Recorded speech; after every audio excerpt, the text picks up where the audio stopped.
Greetings and welcome to episode 271 of the Words About Games podcast, the weekly news and culture discussion podcast for Words About Games. I'm your host, Amy Kate Alexander, joined this week by Hot Tuner himself, Daffin Moody.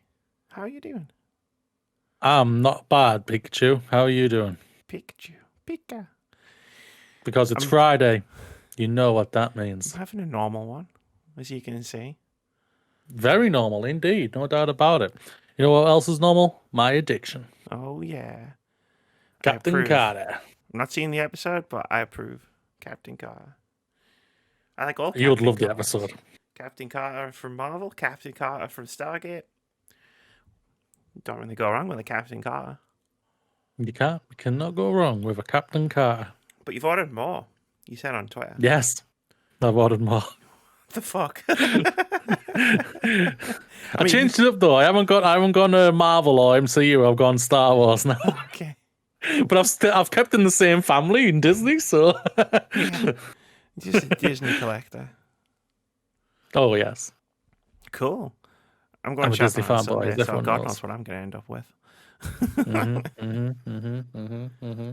More things to wear for podcasts, maybe. Hell yeah. This was a terrible idea. Nah, it was a great idea. It's very hot under this I can believe that. Pikachu thing. I really don't believe that. I can just spin them. You know, we talked about fidget spinners. Well, if I can like detach it from my hair, I'm spinning mine right now. I can just spin my thing. Ow! Ah! It's trapped in my hair. Ah! No. This is the moment she realized she fucked up. Oh no! I've got to take this off. It could be a disaster. Well, let's make 2 weeks in a row of a disaster podcast. I think it's about even for us. The disaster podcasts are funny. Not when you're doing them and everyone's arguing with you. But one of the architects isn't here this week. That's true. That is true. But one of them is. Don't mind me. Just gonna untangle myself. There we go. I got it. I can't see. Fox has asked for a day off. I wonder why. Didn't take long. Well, I'm sick of their bullshit already. The terrible gaming takes. I'm done with them. So long. So long, suckers. I had a cold, so I'm really hoping my voice holds up throughout the next 2 hours. I hope so as well, because I don't like talk. I don't like reading. So it's fine. I've got the Red Bull for the energy, and I've got the orange juice for my throat.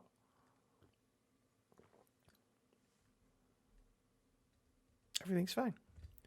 Everything is fine. Also, okay, I'm wearing Pikachu. a PlayStation Trophy podcast trophy room. That's it. Sorry, Joe. I'm wearing a trophy room T-shirt that they made for Pride. Shout out to Joseph. I hope we send all love and hope to him. I hope he's all right. And I think I know there's a lot of things going on in America, at least in New York, New Jersey, where he's pretty much is. I know they're having a lot of floods right now. I believe he's okay, but we hope everybody is okay. Absolutely. You should go and listen to his podcast. The new episode was a Deathloop preview. I was listening to it because Deathloop, one of my most anticipating games of 2021. I'm playing one of them right now. Yes, you did. I'm very surprised that I've completed that before you. Well, how do I put this delicately? Is it because of the technical issues that we had this morning? No, it's not because of the technical issues. I have a job. So alive. I'm trying to say it. I'm trying to do this as delicately as possible. Like, use an excuse on me. I was working. Use an excuse on me. It's not an excuse. How will I didn't come out until like 12 o'clock for us, so obviously so didn't unlock until really early, till late. And then like for PCs, I don't think it done locked until like 6 p.m. That was a bug. That was on their Twitter. Yeah, so It's cool. We're talking about Lake, by the way. We'll have a review out next week because I'm gonna smash it because I'm really excited to play it. I'm very self-conscious that I'm talking quietly because of my throat. you sound fine on my end, so That's good. That's it's good. all good. We're good. Do I look It's all fine? good. Do I look good? That's the main thing. You look fine. You sound good. It's all good. Then we should probably get into the podcast. But unfortunately, to do that, I'm gonna have to take these off. Well, you can keep the hat on at least. Nah, it's too fucking hot. I'll keep the hat on for a bit. Yeah. The hat. Suffer the hat, for a you know little what? bit I should. first. You know what? The hat. Suffer for content. I do that all the time.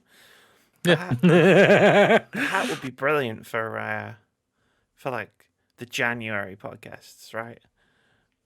Like the Yeah, January, basically. February December, podcasts. January podcast time, yeah. Or when we play Pokemon together.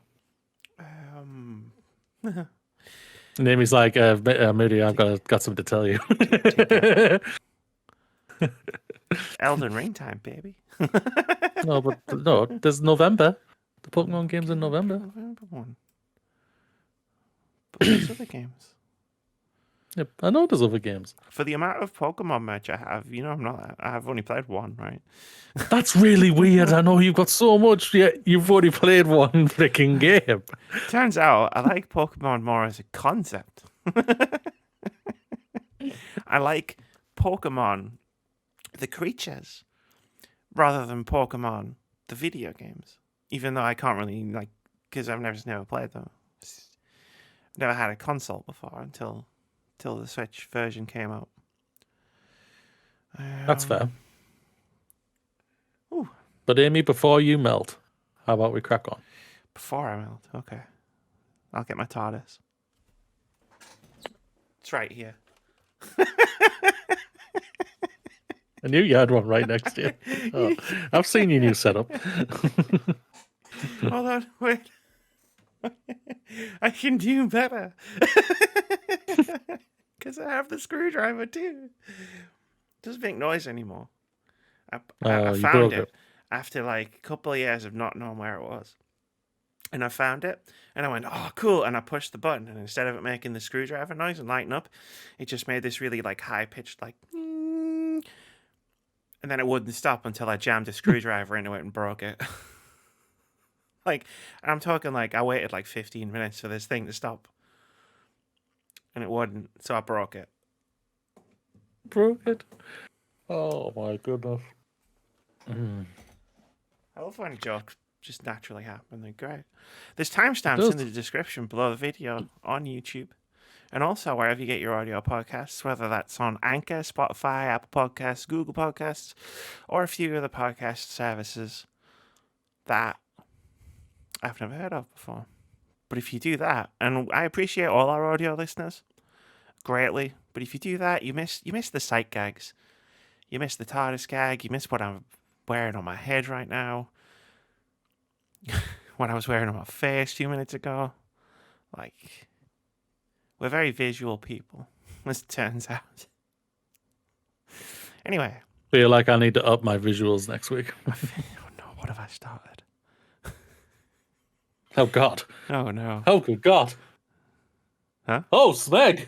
What's happening? The geese are flying away. The geese. The geese are flying for winter. I don't know which direction to go in, south or west, south or north, who knows? They go north, right? They go north for winter. That's just saying. So they're coming your way then. They're coming your way. I played that game. I don't want any geese. Geese are assholes. Should we talk about some games? What? Let's talk about the Flying V. Gamescom Part 2. Let's just talk about Mighty Ducks for the next 2. Because I could talk about Mighty Ducks for 2 hours. Easy. So could I. Even though I haven't watched the show yet, I need to get around to that. I haven't watched the show. I've watched the films. I watched the films recently, actually. Pretty much when you gave me Disney Plus. I watched the films almost immediately. And those are the only things I watched, much to the anger and bemusement of everybody who was like, did you watch Marvel movies? Did you watch this? Did you watch that? And I was like, I have watched the Mighty Ducks trilogy and nothing else. Because that's how you use Disney Plus. That's how you do it. That's how you do it. Joshua Jackson when he was just a little kid. size of Phil. Yeah, Gamescom. So we covered part of Gamescom last week. There was another part of Gamescom that was happening while we were recording the podcast. So I cleverly put in the title of our last podcast, this is Gamescom Games Part 1, thinking because we're going to do a Part 2, not realizing all the big stuff had already happened.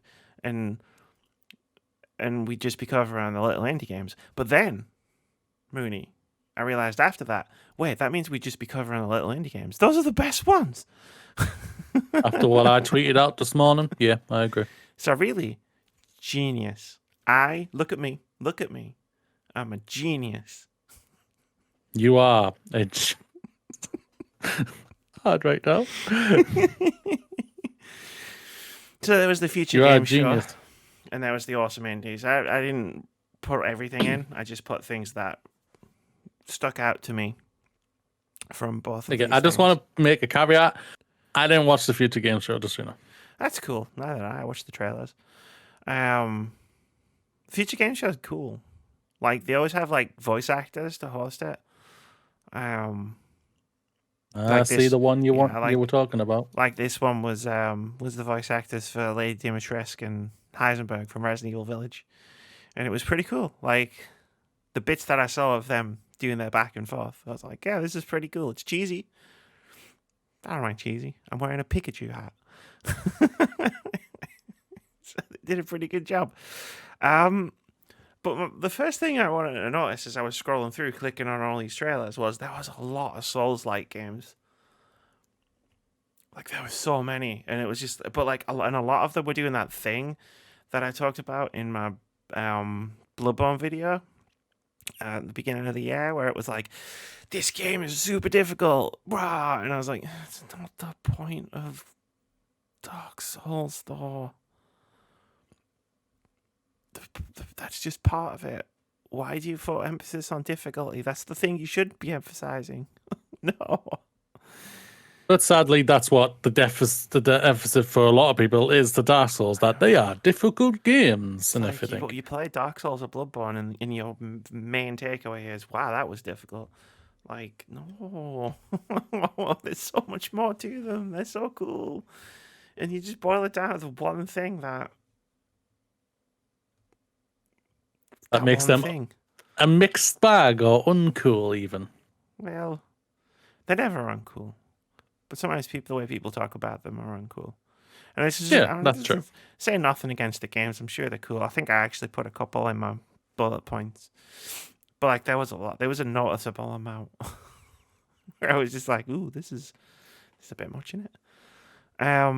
What did I put first? Life is Strange True Colors. There was like a gameplay clip of that at the Future Game Show. It looks pretty cool. Like I said, I haven't seen any of this, but I'm already like in for Life is Strange True Colors. Like I've already got the game set on the rental for me on Boomerang and everything. So I'm looking forward to getting into that and just going boom right into it. Especially as it's the entire game, just makes it even more sexier. That it's not just bit by bit by bit and everything like that. It's not episodic. You can play it episodic if you want to, which I think is a great option for people. But or if you want to, you can just go smash right into it. And yeah, I can't wait for it. I've been looking forward to ever since I saw this game. I'm a huge Life is Strange fan, so even though I didn't see anything, I didn't watch this trailer, I'm already there. So that's fair. It got me when I heard Life is Strange. It's like me. It's like what me and Foxes were talking about Halo last week, where I was just like, "Look, you can show me all the videos you want, but at this point, I'm in, and I just need to play the game." Like, yeah. But no No like, doubt about that. I think episodic games have had their time now. Like episodic games that release like their episodes like every like month or whatever. Like I've had that, they're done now. Like episodic games are cool. But like if you release them all at once, then you could just sit down and like play like whatever, an hour and a half, 2 hours, whatever it is at a time. And like get like the complete episode and then like pick it back up again or binge it. Yeah, the only other time I think they got episodic right was probably last year with Tell Me Why, because they were all the 3 episodes were out of was it 3 episodes for the show? For either way, how many episodes it was? They were all out within weeks of each other. Like one came out one week, then the week after that was the next week, and the week after that was the next episode, and vice versa. That is a good way to do it. Not like how obviously we were basically how it was brought up with Telltale and all their games and everything, and even even the first few seasons of Life is Strange itself. Yeah. But no, doing it how they did it with Tell Me Why and how they're going to do it with Life is Strange True Colors, it looks really good, and I'm really happy for it. I got Life is Strange. The first one I got it as a Game Awards sale game. So I never played it. The only game I ever played episodically, like moment to moment, there was 2. The first 2 seasons of The Walking Dead. Walking Dead, I still haven't played the final season for that yet. I really need to get my finger out my ass to do that. Like every other episodic game I ever played, I've played it after it's all come out. Yeah. No, it was the Walking Dead season 1, 2, and 3, Wolf Among Us season 1, Game of Thrones. First episode. The thing is, the first episode of the Game of Thrones series they did was really good. And then it kind of went downhill. Yeah, I was going to say, I only played like 2 episodes of that. Yeah. I never touched the Batman. Batman was good. I liked Batman. Batman was controversial. Borderlands was awesome. Borderlands was awesome, I thought. Batman was controversial. I remember I was playing it at the same time as my friend. We both like Batman comics fans, and it does a lot. It does its own thing, like rewrites certain like character histories and stuff, and like puts its own spin on Batman. And yeah, fans don't like that. Fans did not like that, but you know what? Do you know who did? Yeah, I was like, this is cool. You were gonna say that. I genuinely don't know what's gonna happen next. Yeah, and it's got this. Yeah, fans don't like the things getting changed. It's got this one awesome scene in one of the episodes with a bar fight, which was just like cool as fuck. I really liked Batman. I played the second season though. Anyway, there was a sizzle reel with some like here's games with demos, which 2 of which stuck out. I mean, one's called The Garden Path, which I'd heard of before. I think it just had a Kickstarter, which is like an exploration slice of life sim. So like a cross between like imagine Stardew Valley in a more of a fantasy-esque world, and there's like exploration as well as like life sim stuff. It was pretty good. There's a demo up on Steam, and the other one caught my eye was called To the Rescue, which is a puppy shelter simulator. Where you like you run a puppy shelter, you look after puppies. I don't think I need to say anything more about that. Well, I've just played a game as a postman or postwoman, so it's funny because also there's dialogue like that in the game too. Oh, you the new postman? Oh yeah, we'll get to that next week. But yeah, it's a puppy shelter. You run a puppy shelter. That just shot right up my like hype list of like games I'm really looking forward to. But it's something new. It's something like a simulator. Obviously, it's not new or anything like that. But just like looking after puppies.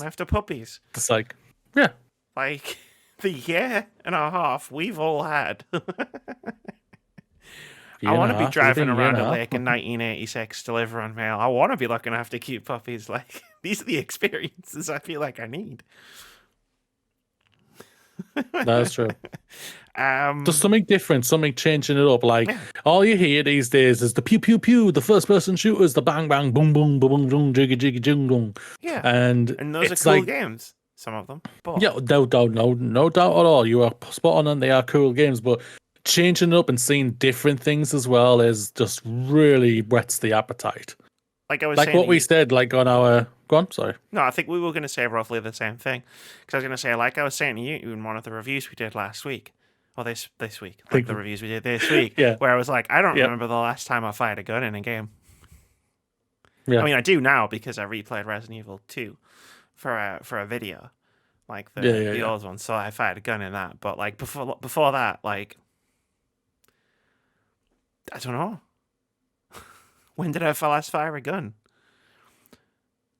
I can't remember. Does Among Us count? Among Us doesn't count because if you're talking violence, then I played played Axiom Verge 2, right? So You gotta think it's gotta be Resident Evil maybe Village. it might be Resident Evil Village.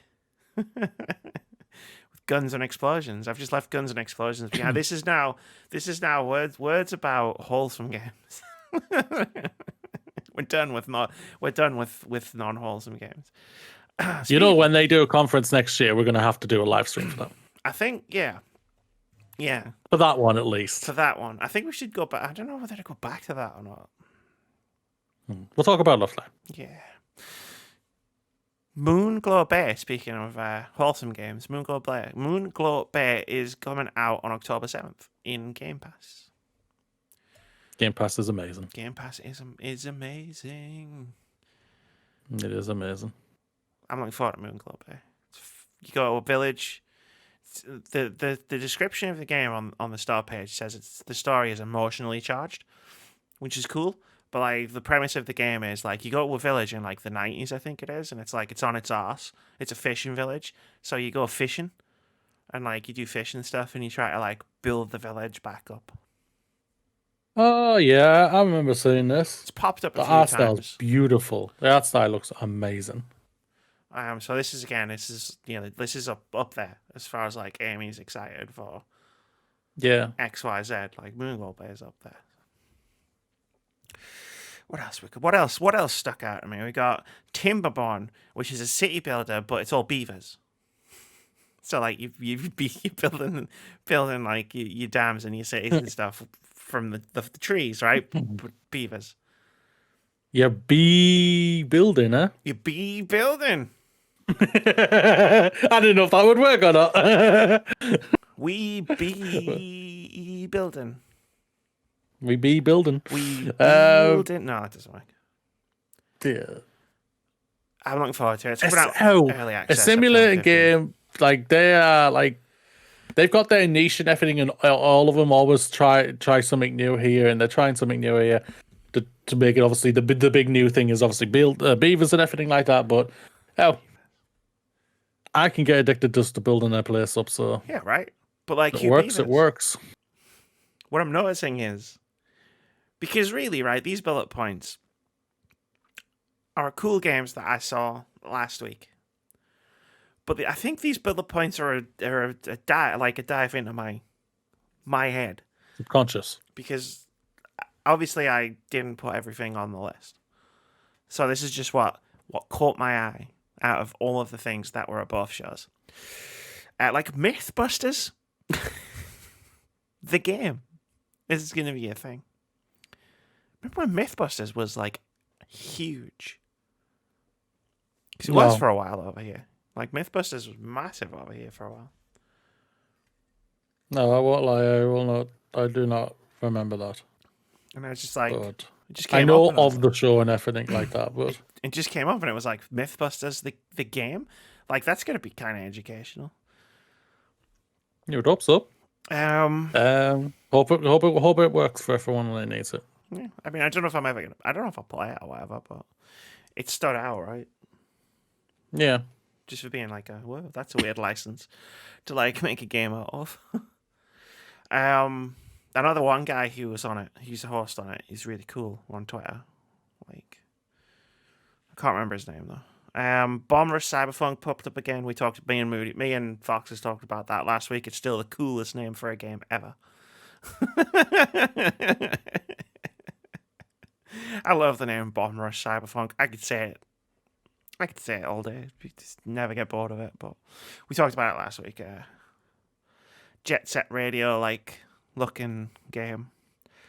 There was a really cool looking psychological horror game called Madison, which I'd never heard of.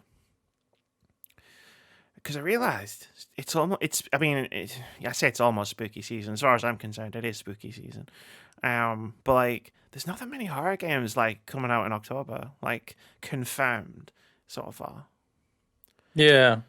So I'm hoping like, which is a surprise. It is a surprise though. Yeah, like I'm hoping we get a couple of indie horror games just coming. Yep, we're coming out in time for Halloween.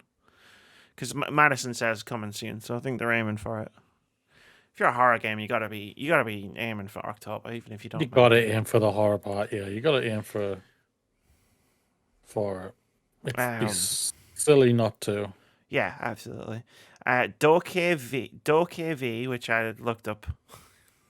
I looked up the pronunciation of it after last week. This looks crazy. Yes, I've put a thing in later because obviously we all saw the first trailer at Open Night Live, and all three of us were on the podcast going, "This looks cool, but I haven't. This is weird. I don't know what this is." So they did another thing in the Future Game Show where someone explained what it was, and there's a PC Gamer article I put in, which I'll read in a bit. Because I was like, I feel like after last week where we all went, "This is cool, but what is it?" We can answer that question. Noguchi's Bell is an animated series made entirely in dreams. So it's exclusive to PlayStation? I guess. It's gotta be, right? I don't know if it's going to be like released like on YouTube or something. But I mean, that's cool enough. It's bonkers. Just way. yeah, like, yeah. Looks it's pretty cool, good too. and it's stuff that's been made in dreams. So yeah, it's made in dreams. Like, I need to go back and check that thing out. It's been ages since I've surfed the Dreamiverse. They must have like a community on it because like they're still streaming like community creations every week and stuff. So I definitely have to check that out. But I just thought that was like, wow. Not only is it like an animation made in dreams, but also like it's trailer at a Gamescom event. So that's pretty dope. There's two more games. These were both short trailers. War Hospital, which is a World War One strategy game, where you manage a like field hospital in World War One, and which looks pretty interesting. And 9 Years of Shadow, which is a 2D action platformer with a really cool art style and really interesting enemy designs. That stuck out to me. Those two stuck out to me as well. Oh, that's a nice art style. Yeah, right. Yeah. I feel like you got an art style. You don't like need that. all the teraflops and the ray traced. What is all the ray tracing? When you're tracing paper and you're tracing and whatever. To have the prettiest game in the year, so all the RAM, all the RAMs, the RAMs and the VRAMs and the frame rates. We're gonna get jumped. One day. Okay, so awesome indies was also a thing, and I've got a few more games that jumped out at me from that. The first one is Arcadian Atlas, which is JRPG inspired by games like Final Fantasy Tactics and Tactics Ogre. You can definitely see that. You can see the influence, immediately. Looks like a PS1 game. Yeah, definitely, yeah. So you can see why it caught my eye. I think you and I both list After seeing your thing on PlayStation on the Twitter, like someone like posted, "This is what everyone loved when they played PlayStation." It's like, I must have had a very different time about this. I looked at that. Whoa. Yeah, for context, someone made one of those graphics, where it's like you have $15 and then it's like got like tier lists. And it was for PS2 games. And I was looking at the tier list and I was like, I'd maybe spend like $4 on this. Like, I did not play most of these games when I had a PS2. Like, what's going on? Give me that. I feel very left out. I mean, I guess I'd get Final Fantasy. I mean, it's not my Final Fantasy 10's not my. Or was it 12? Was it 12? It might have been 12. That was 12, on the thing. Wasn't it? And 10 came out on PlayStation 2 era. Yeah, 10 and 12 are both PlayStation 2. But whichever one it was, and I was like, I guess I get that. And then, like, where's Silent Hill? Where's Resident Evil? Like, what's going on? What's going on? Persona's not even on here.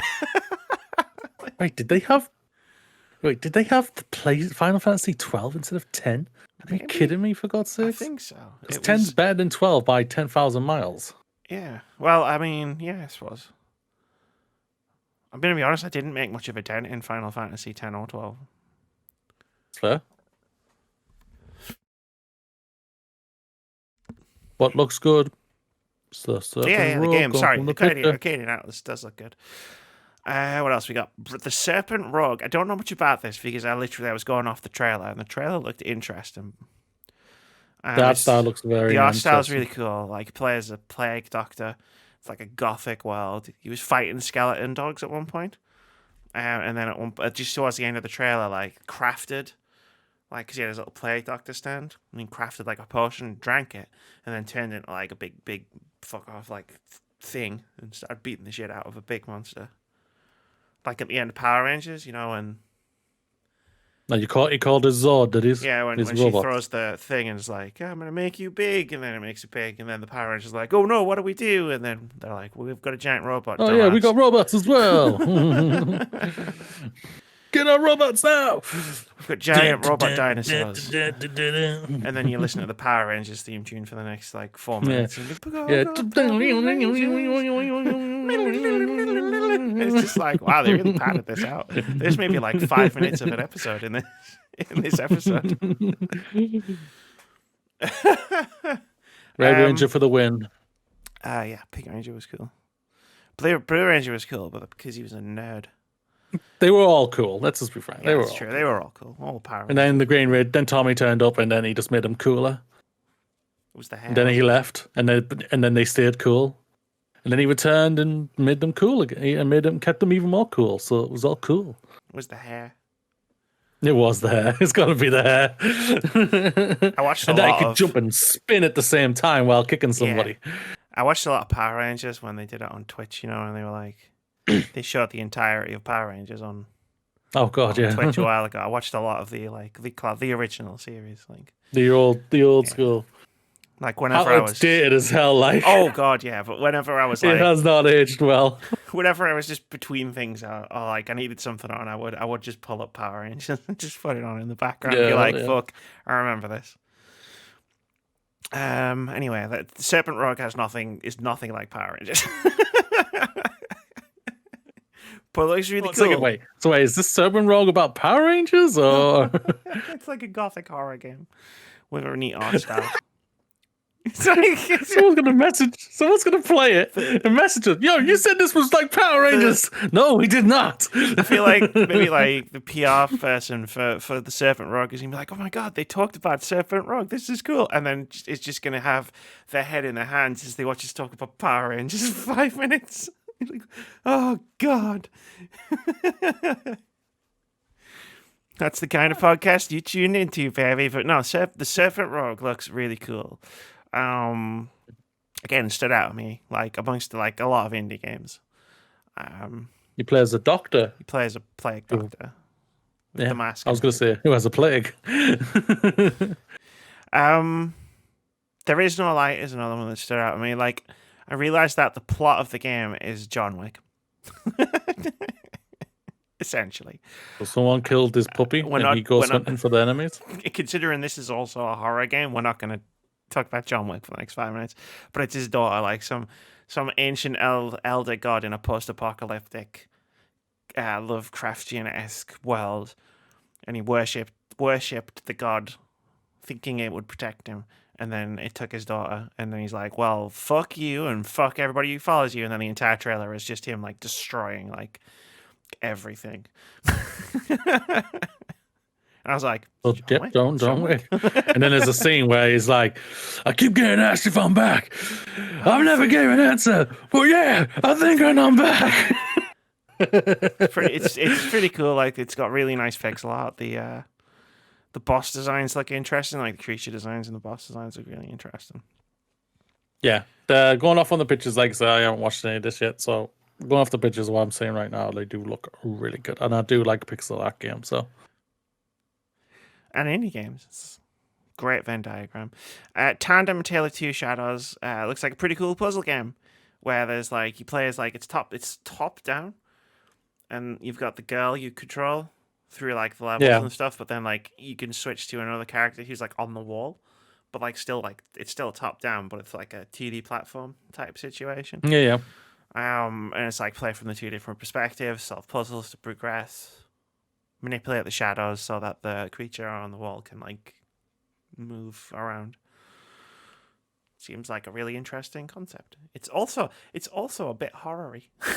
The little girl does not look like someone I would want to piss off. No, definitely not. I mean, So, she's got a shadow that's what I'm like. on the wall for starters. Never want to piss off someone who's got a shadow friend.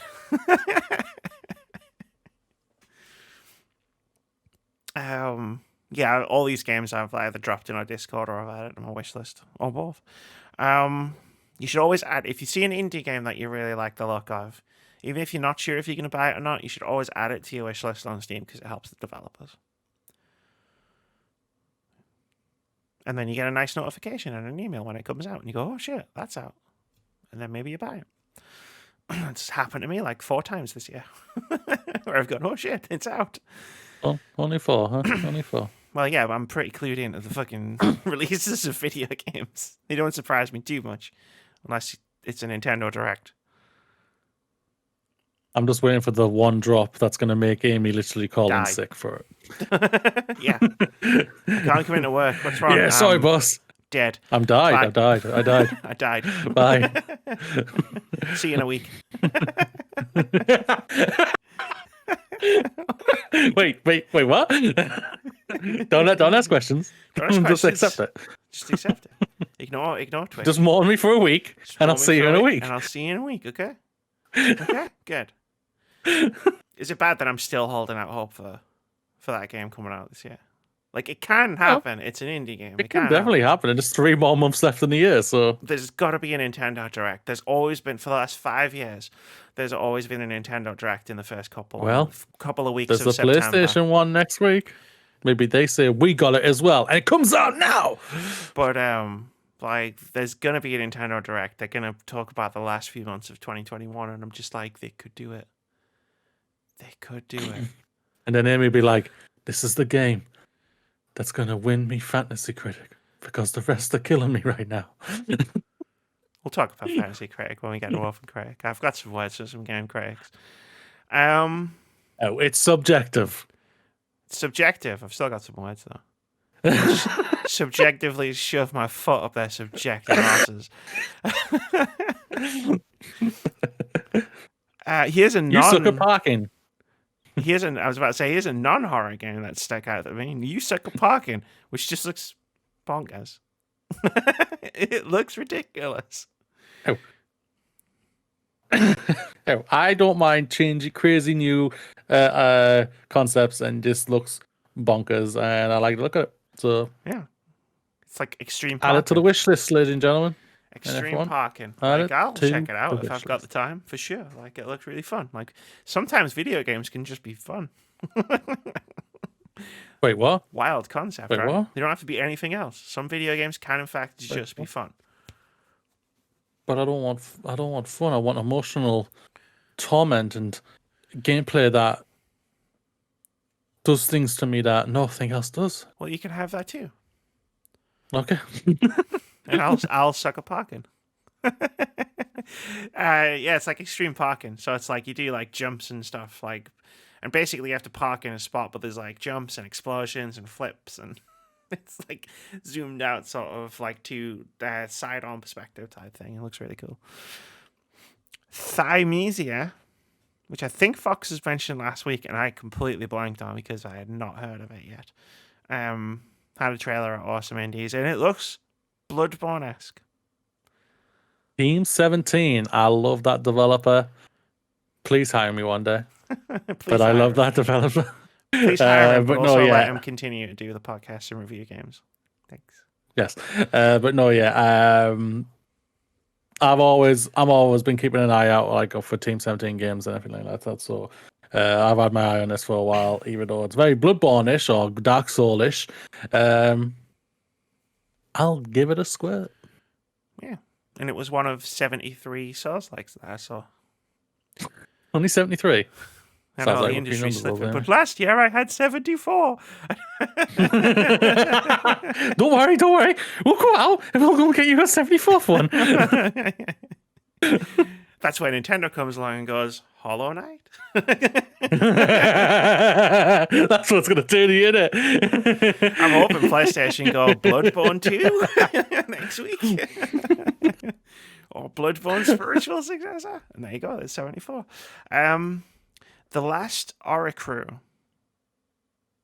which is I'm just remembering the trailer's like flashing before my eyes here. It's like a story-based RPG with lots of choices that can affect the narrative, which is all cool. But it also has co-op. That's the part that stuck out with me, where I was like, That's co-op pretty cool. too. That's interesting. Like, imagine if Mass Effect had co-op.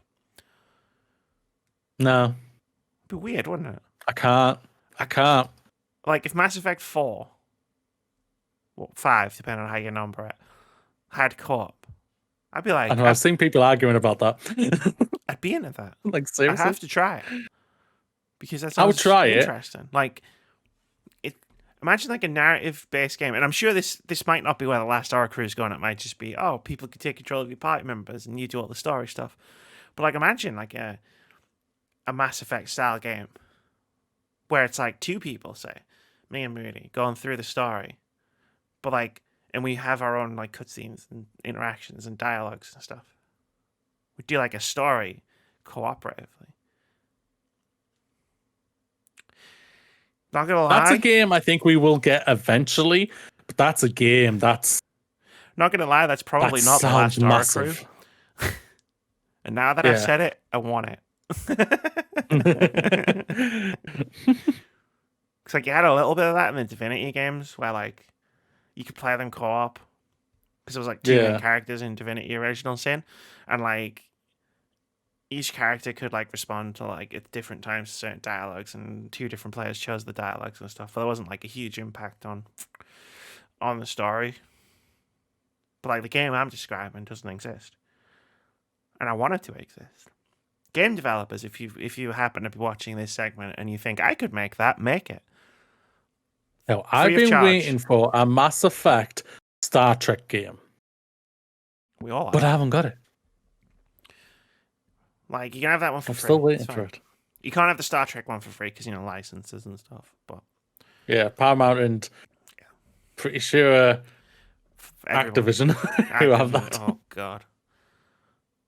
So we know that's never going to happen. Ubisoft was the last company that made a Star Trek. Not that that's better, but Ubisoft was the last company that made a Star Trek game. So maybe the Activision don't have the license anymore. No. Oh God, Probably maybe not. Ubisoft. It was a long time ago when Activision was releasing Star Trek games. Yeah. I mean, no one's got the license. Maybe it's like a per game kind of thing. I'm surprised there's not more Star Trek games. I know, like I'm still waiting for them. Like, come on, guys, come on. How have you not made a Star Trek RPG? How? Fuck. Honestly, well, they would say we have. It's called Star Trek Online. Not that kind of RPG. Just because everyone was big in the 2000s. Character-based RPG, which is basically just take Mass Effect and throw Star Trek, put a sticker of Star Trek on it, and that's it. That's all we need. Pretty much, I'd take it. For sure. I would as well. Like, I've been screaming about this for fucking ages. All right, cool. Sorry. Spoilers, I just skipped ahead. Okay. DokeV, probably one of the coolest, wildest games that was revealed at Gamescom. Let's describe it. DokeV developers explain what that weird GTA Babies game is actually about. This is from Addy Chuck over at PC Gamer. He writes, during yesterday's opening night live stream at Gamescom, obviously this was like written last week, we got a look at a new game called DokeV that quite frankly baffled all of us. Developed by Black Desert Online studio Pearl Abyss, it was described as, quote, a casual open-world adventure filled with lovable stories that has players collecting creatures called DokeV, who live side by side with humans and encourage people's dreams from which they gain strength, end quote. The trailer was long and loud and thoroughly confusing, but kind of in a good way, if only because it left us wanting to know more about what was going on. During today's Future Games show, we got it. While yesterday's presentation was all sound, fury, and confusion, today's is a clearer breakdown of what players have to look forward to. DokeV are, quote, spirit-like entities that appear in traditional Korean folktales, lead producer Sang-Young Kim explains in the new video. They inspire courage and sometimes unintentionally cause trouble, but they are fun friends to have, end quote. DokeV is set in a big open world where DokeV live and people live side by side. Players can move freely within the game world, playing mini-games and completing quests, but there's also a big picture story to follow that's picked up through hints found scattered throughout the game. Completing certain requirements will cause a special event to begin, through which you'll meet and collect new DokeV. Combat is meant to be intense but accessible to a wide range of gamers, and is intended to be something that's fun even just by itself, but it's not necessarily the focus of the game. Quote, currently the gameplay trailer consists of mostly combat scenes, game designer Shanky Nam said, but there is a wide variety of gameplay in DokeV, and you'll have the freedom to try them out in the game, end quote. This game looks pretty cool. Like, it looks cool. I like the character designs. Saw like a lot of them in like both Open Night Live and the Future Game Show trailer.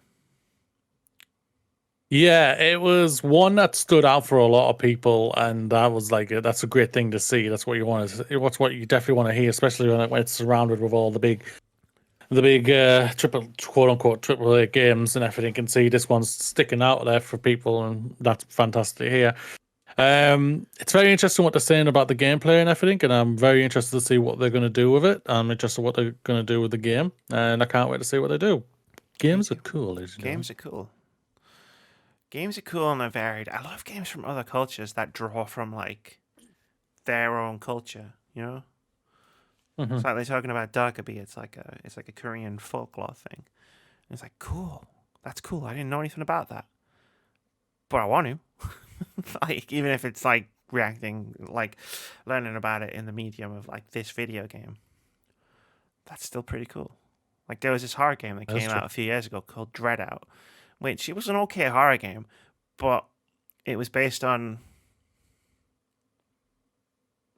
it was a long time ago, Eastern Asian country, can't remember which one specifically.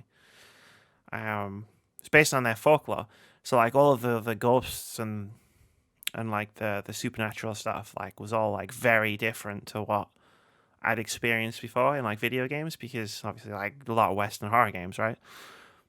And that made it scarier because I was like, cool, this is the unknown. Like, this is really creepy. Like, there's like creepy creatures in it and stuff. Like, the tension was the same. That was made by a Taiwanese video game company. They drew a lot of the inspiration from their own culture, and I was like, cool. I don't know much about their own culture. And it just made the game cooler for me personally, because I was like, cool, this is all new to me. Which, you know, I'm telling on myself a little bit there, like I am an uncultured swine, but video games are health. Video games are health. Give me more video games from about cool cultures. Video games, indeed. I don't know about. Learning about different cultures is always very good when it comes to video games, especially when it's done respectively and it's done to show that something really, especially really, when it's really done by cool. the people from that culture, right? Like Taiwanese game developer making a game about Taiwanese culture. I know, I completely agree with where you're coming from with that. I said especially, but like I didn't say only.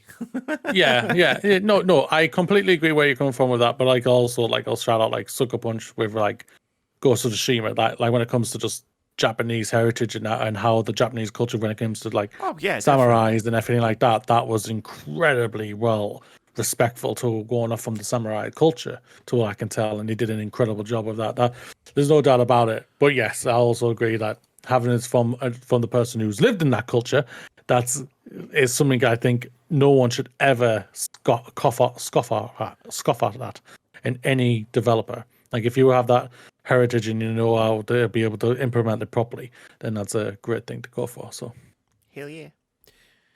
Let's talk about Steam.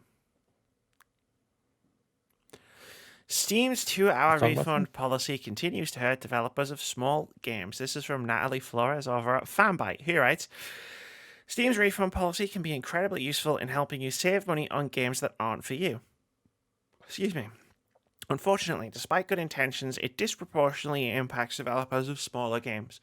Amica Games, developer of Summer of 58, is one of those developers.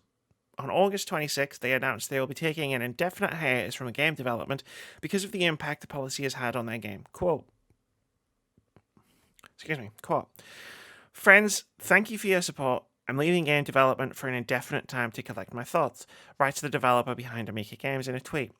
And then the rest of the statement continues. The fact is that my game Summer of 58 does not reach 2 hours of playing time by Steam standards. The statement reads. Steam's return policy is that you can ask for a refund on a game as long as you play it for less than 2 hours. Games that aren't longer than 2 hours face the very real possibility of being returned even if a player enjoyed playing them, and ultimately struggle to make a profit. This is what happened with Summer of 58, which has had, quote, a huge number of returns on the game even with positive reviews, end quote. I don't know why I ended, Quote, I do not earn anything to create a new game. Thank you very much for supporting me. I'm very glad that you like my games, but since I have no conditions to do something new, I have to do something else, end quote. The developer ends the statement by saying they will answer any questions on From Day to Day, their upcoming game, which will now, quote, not see the light of day in the near future, end quote. This has once again sparked discussions on Steam's refund policy and whether the platform should make changes so that it's less harmful to small developers. Personally, I'm not going to read that part. Earlier this year, another developer of a small game highlighted how damaging this generous refund policy can be. In April, a developer on Before Your Eyes, which is a great game, like that's actually in the article, which obviously I'm not going to read because it's so much personal opinion, but I've played it and it's a really good game, made a tweet that ended up going viral. In the tweet is a screenshot of a Steam user who left a review praising the story and concept while citing its length, approximately 90 minutes, as a negative. They refunded the game, which cost just $10 as a result. Quote, yep, we made a short game, tweeted BellumSX.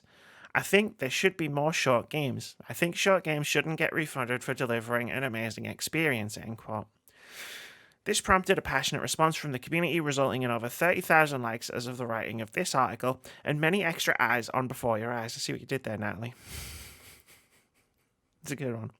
While the reviewer later repurchased the game and cited their reasons for the refund as budgetary, it's a problem that they were able to pay for a game, enjoy it, and know they could still refund it for no other reason. There's no telling if Amica Games' tweet will have a similar impact, or if that will be enough to encourage them to use their talents to make another game in the future. It's gone viral, sitting at almost 14,000 likes since it was posted a few days ago. The developer came back on social media to state they have received, quote, both good wishes and support and a lot of negativity that leads me astray, end quote. Overall, they say seeing the support has given them, quote, something to think about, end quote.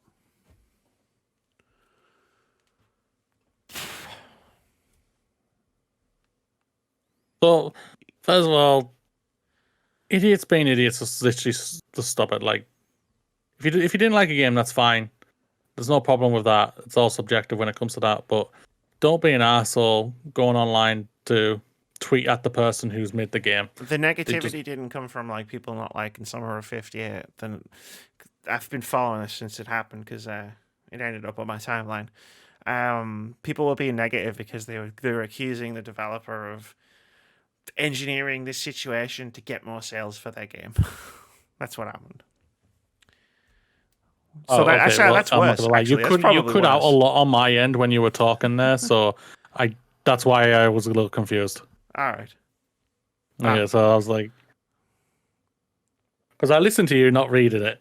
I realized that you were cutting out. You were literally cutting out all the time. Okay. So okay. Either way. Don't do that. Either way, just don't be a douche. Do not be a douche whatsoever. And at the end of the day, there is nothing wrong with a short video game. Keep talking. I'll be back in a sec. I will champion a short video game. Video games being short right now in my life are absolutely fantastic, and I love and adore them. I've just played a game that's about 2 or 3 hours long, and I really enjoyed it, which I'll be talking about soon with Amy. But this is just a load of bollocks when it comes to Steam's thing. Like, they really need to sort out their refunding in general policies, like to stop hurting indie developers in general, because 9 times out at the end of the day, Steam, you're around because of your success, because of all the indie developers who can throw their games on their site, on your site quite easily, and to be able to play their games and whatnot. So you really need to sort out your policy and stop hurting the small game devs, because the small games devs are arguably throwing out the best games right now for you. So you really need to get your finger out your ass and get this sorted. Absolutely. I really like short games. I don't know if I've ever said that. But Not at all, Amy. not at all. No. You So like, if the prefer a game's like 30-hour epic. if you get they've got to be at least 200 hours, or it's not worth it. Like, Yeah. yeah, I love short games. Like, if a game's only a couple hours long, if it's a good couple of hours, like, what's the problem? You know, like, I've refunded one game in my entire life on Steam, and maybe one day we'll talk about that. But it's irrelevant at the point. Like, it's just fucking sucks, man. Like, the idea behind the 2 hour refund window is really good, right? Like, but it's designed almost with like big games in mind, right? Where it's like you buy a big game and you play it for an hour and you go, oh, cool, this isn't for me, but I can just refund it. But like, there's games that exist that are less than 2 hours long, so people take advantage of that because people are people and they suck a lot of the time. So like, they go, oh, I play this game and I can just refund it, get all my money back, yay, whether you enjoyed it or not. And that's not cool. That's not cool at all. That's really backhanded enough, I think. One thing did come out of this though. I bought Summer of 58 this morning. Did you? Yeah, of course it did. Fantastic. It's not even that expensive. It was less than a $5, I'm pretty sure. Hasn't it been out for a while? Or is it No, just it's this only year? been out for like a couple of months. July, Oh. I think. I believe I might be like completely wrong because I bought like a few games this morning. I bought another game that's apparently less than 2 hours long. Yeah, July 21, July 2021. 21st of July, 2021. It's on sale at the moment. £4.76. The Buddy Simulator. You're just looking at the games I bought now, aren't you? Yeah. Could you tell it was payday? But yeah, I bought it. So look forward to it. That entire collection cost me like 20 quid. So yeah, I guess look forward to a review of Summer 58 at some point on our YouTube channel because I'll definitely be doing that. It's a horror game. I might even stream it. Stream myself getting spooked. Did say horror games or multiplayer games? So. Horror games because they make funny content. Multiplayer games because I just enjoy playing them and it's a great excuse to play them. But this sucks. Don't harass the developer for being honest. Like, I feel like the same people who was tweeting negativity towards the person running the Amica Games Twitter account, right, are probably the same people that complain about the industry being too secretive and nobody ever telling you anything. And it's like, probably the developer was honest and said, look, I'm going to have to stop making games because you are all refunding them because they're too short. Oh, God. Moody just got haunted by a ghost there. Someone just standing on my ghost. On your ghost. On my grave. Step up, me mommy. Oh, wow, you're having a really interesting afterlife, aren't you?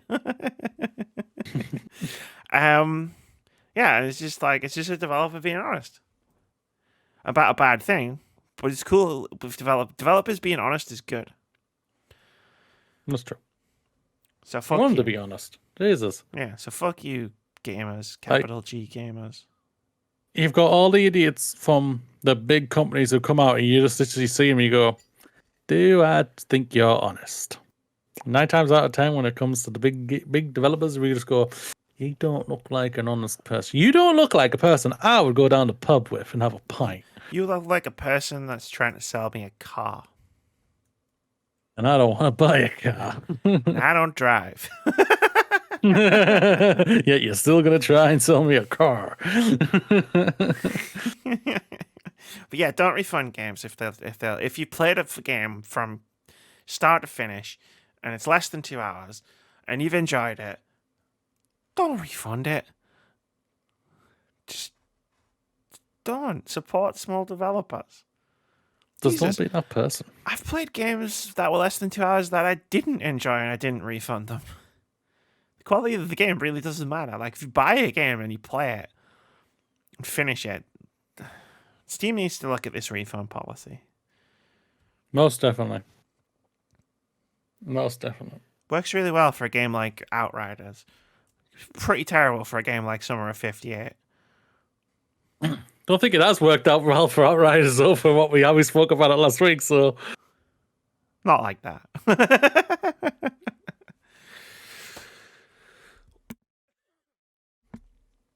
Don't take any deep breaths. Okay, let's move on. Xbox says get vaccinated. This is from James Troughton over at The Gamer. He writes, Xbox has a major platform. It's one of the largest means of gaming alongside Steam, PlayStation, and Nintendo. With that, it has opted to use its platform to debunk COVID-19 myths and push players to get vaccinated, even holding a Q&A with the CDC on its Twitch channel. Quote, "The power of play makes us heroes in new worlds every day," Xbox opened on Twitter. "You can be a hero in real life too by getting vaccinated against COVID-19, protecting yourself and the people around you," end quote. The COVID-19 vaccines authorized in the United States are highly effective at preventing severe disease. Oh, this is still the quote. It just didn't. Okay, sorry. Quote, "The COVID-19 vaccines authorized in the United States are highly effective at preventing severe disease and death, including against the Delta variant. As it stands, unvaccinated people are most at risk to contract and spread the virus," end quote. Xbox also shared how to get vaccinated with a useful link to a resource that lets you find sites in your area promoting not only the benefits of getting vaccinated, but also the means to do so. Excuse me. To quote, "To dispel some common COVID-19 vaccine myths, the vaccines don't contain microchips or magnets. They don't alter your DNA. They don't give you COVID-19, and there is no evidence they have any impact on pregnancy or fertility," Xbox added. "No severe side effects linked to long-term health problems have been detected in the millions of people vaccinated against COVID-19, end quote. just get vaccinated. Just get vaccinated. The faster you get vaccinated, the faster we go back to a truly normal life. Yeah. Yes, that we can appreciate the virus is never going to go away until we properly find a cure. But the vaccines have proven that they do stop this thing. So yeah, they'll make truth. it less painful. We know someone who got jabbed and then got COVID. Yes. Seen the difference between, because obviously I know people who got COVID before there was a vaccine. I've seen the difference the vaccine can make. Get fucking vaccinated. Jesus Christ. Just stop being an idiot. Just okay, let's frankly, just stop being an utter pillock. Like, and I'm being nice with my words there. One, just stop. Vaccines do not cause autism. Two, these vaccines have been thoroughly clinically tested and do not have an impact on pregnancy or fertility. Three, do you really think we have the scientific technology to put microchips inside people or alter their DNA with a fucking jab? And four, I think that's where I'm up to. Why the fuck would we want to put magnets in people's arms? And I'm going to say 5 because I'm just going to say literally, I'm paraphrasing what she said here, but from Christine Blombucker from What Goods Games, literally said, not the government, we aren't that interesting to have to put microchips inside of us. So why would Microsoft or any other company bloody do this? It's like, shut up and stop being an idiot. You think they're putting a microchip inside you to track you? If you genuinely believe that, I've got some really bad news for you. They don't need to. Yeah, phones do it well enough. Phones do it well flipping enough. You fucking idiots. They're on the internet right now. It's the only way you could possibly be hearing us. Dumbasses. Get vaccinated. Get vaccinated. Just do it. Just do it, man. Okay. Moving on. Never thought we'd talk about that on the podcast, but here we are. Xbox. Here's another thing I never thought we'd talk about on the podcast. Football. Xbox is now the official gaming partner of the England football teams. This is from Andy Robinson over at VGC, who writes, Xbox has been announced as the official gaming partner of the England national football teams, Wembley Stadium, and the St. George's Park training complex. The partnership was announced ahead of the World Cup qualifying match against Hungary on September 2nd, and will see Xbox committing to, quote, a grassroots gaming campaign, end quote, with the FA, which the pair said will bring, quote, exciting experiences for football and gaming fans across the nation, end quote. More details of upcoming activities and how fans can get involved will be announced soon, they said. In a statement, the FA said it admired Xbox's championing of gaming being, quote, inclusive, accessible, and safe for all, and that this message is expressed in the newly announced marketing slogan, when everybody plays, we all win, end quote. As seen in the announcement video, Wembley Stadium was also lit up in Xbox green to announce the deal. Marcus Waltenberg, Xbox's Director of Global Partnership, said in a prepared statement, quote, at Xbox, we strive to remove barriers and to empower people to experience the joy of play. Millions of people around the world find common ground and connect through playing games, as they do with football. In the FA, we see a tremendous organisation which has the same drive and ambition to empower people as we do at Xbox. Through our partnership, we aim to bring further value to the England football teams and power the dreams of players and fans everywhere, end quote. Catherine Swarbrick, the FA's marketing boss, added, quote, we're delighted to be partnering with Xbox, a brand that aligns with the FA's values. Gaming is loved and embraced by fans across the world, and we see this partnership as an opportunity to take that relationship to the next level for all of those connected with English football. When everyone plays, we all win is a message that rings true of what we strive to achieve at the FA, and we hope that our inspirational national teams can bring great value to Xbox.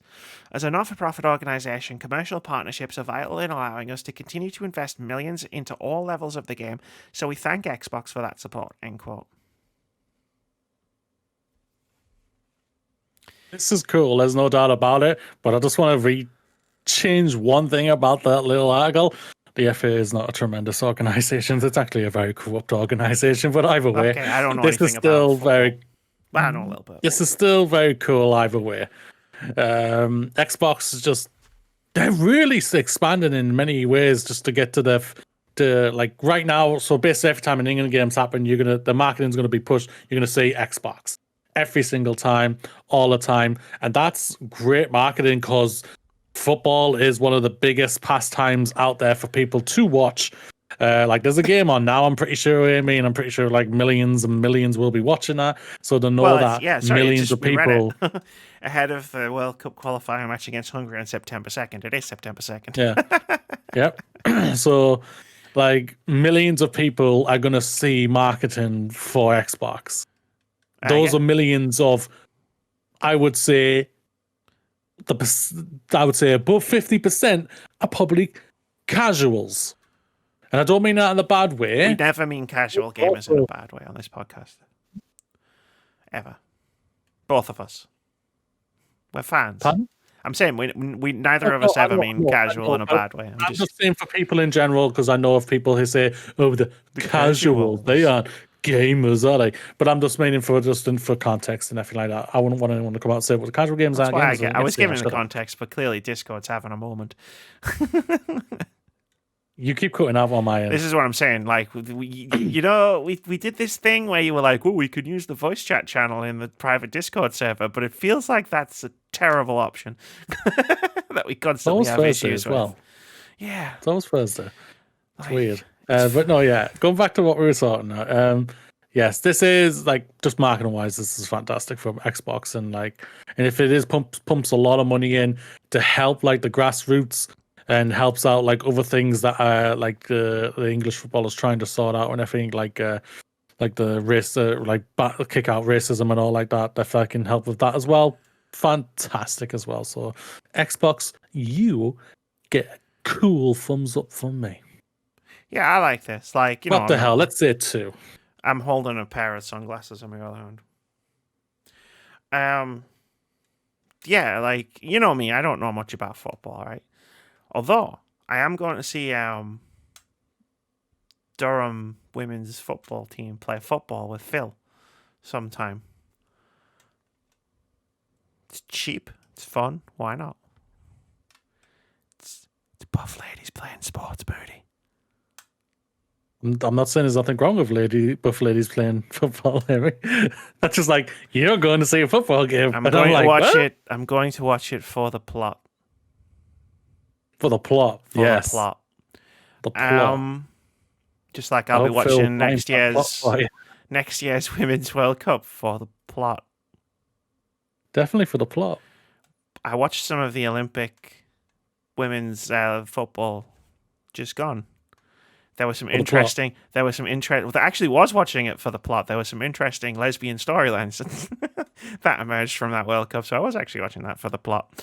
But this is cool because Xbox are like pushing it forward with the message, the messaging that they've been pushing for a while now, which is when everybody plays, we all win. It's that big, inclusive Xbox messaging that they've been doing for a while. And like the thing I know about the England football team from the Euro Championships that we just had, correct? Yep. Yeah, is that like the English football team players and the manager are all really cool. Like, and they fight for like cool social stuff, right? Like anti-racism. Like that one guy, Marcus Rashford, like literally like did a better job, like fed kids who needed feeding, like over like our entire government. Like they could replace our government with the English national football team, and that would be awesome. Which also says something about the state of our country. But hey, what are you gonna do? So like, I like this partnership. I like this partnership of like Xbox who are doing cool stuff and England football players who are doing cool stuff. I don't know anything about the No FA doubt or about like it. anything like that, but Yeah.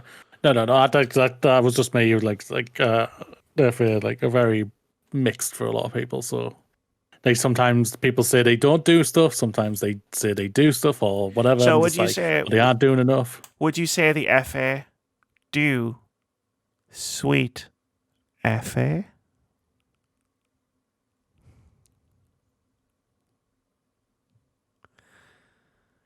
Let's talk about Crunch. That's one for the highlight reel.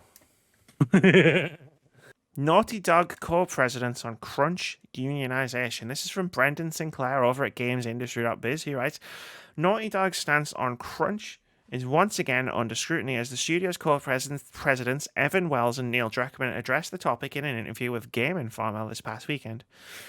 When asked about their personal experience with crunch, Wells replied, quote, I have definitely personally worked very hard over the years. I think some of that has helped me to get where I am in my career, end quote. He added that the studio has post-mortem discussions after each project for every department, including production, with a goal, quote, to strike the right balance between giving people the opportunity to leave their mark on the industry and advance their craft in ways that have never been achieved, but also find space along that spectrum, end quote. What? Sorry, I'm saving my commentary for the end, but that was a lot of words that I don't think said anything.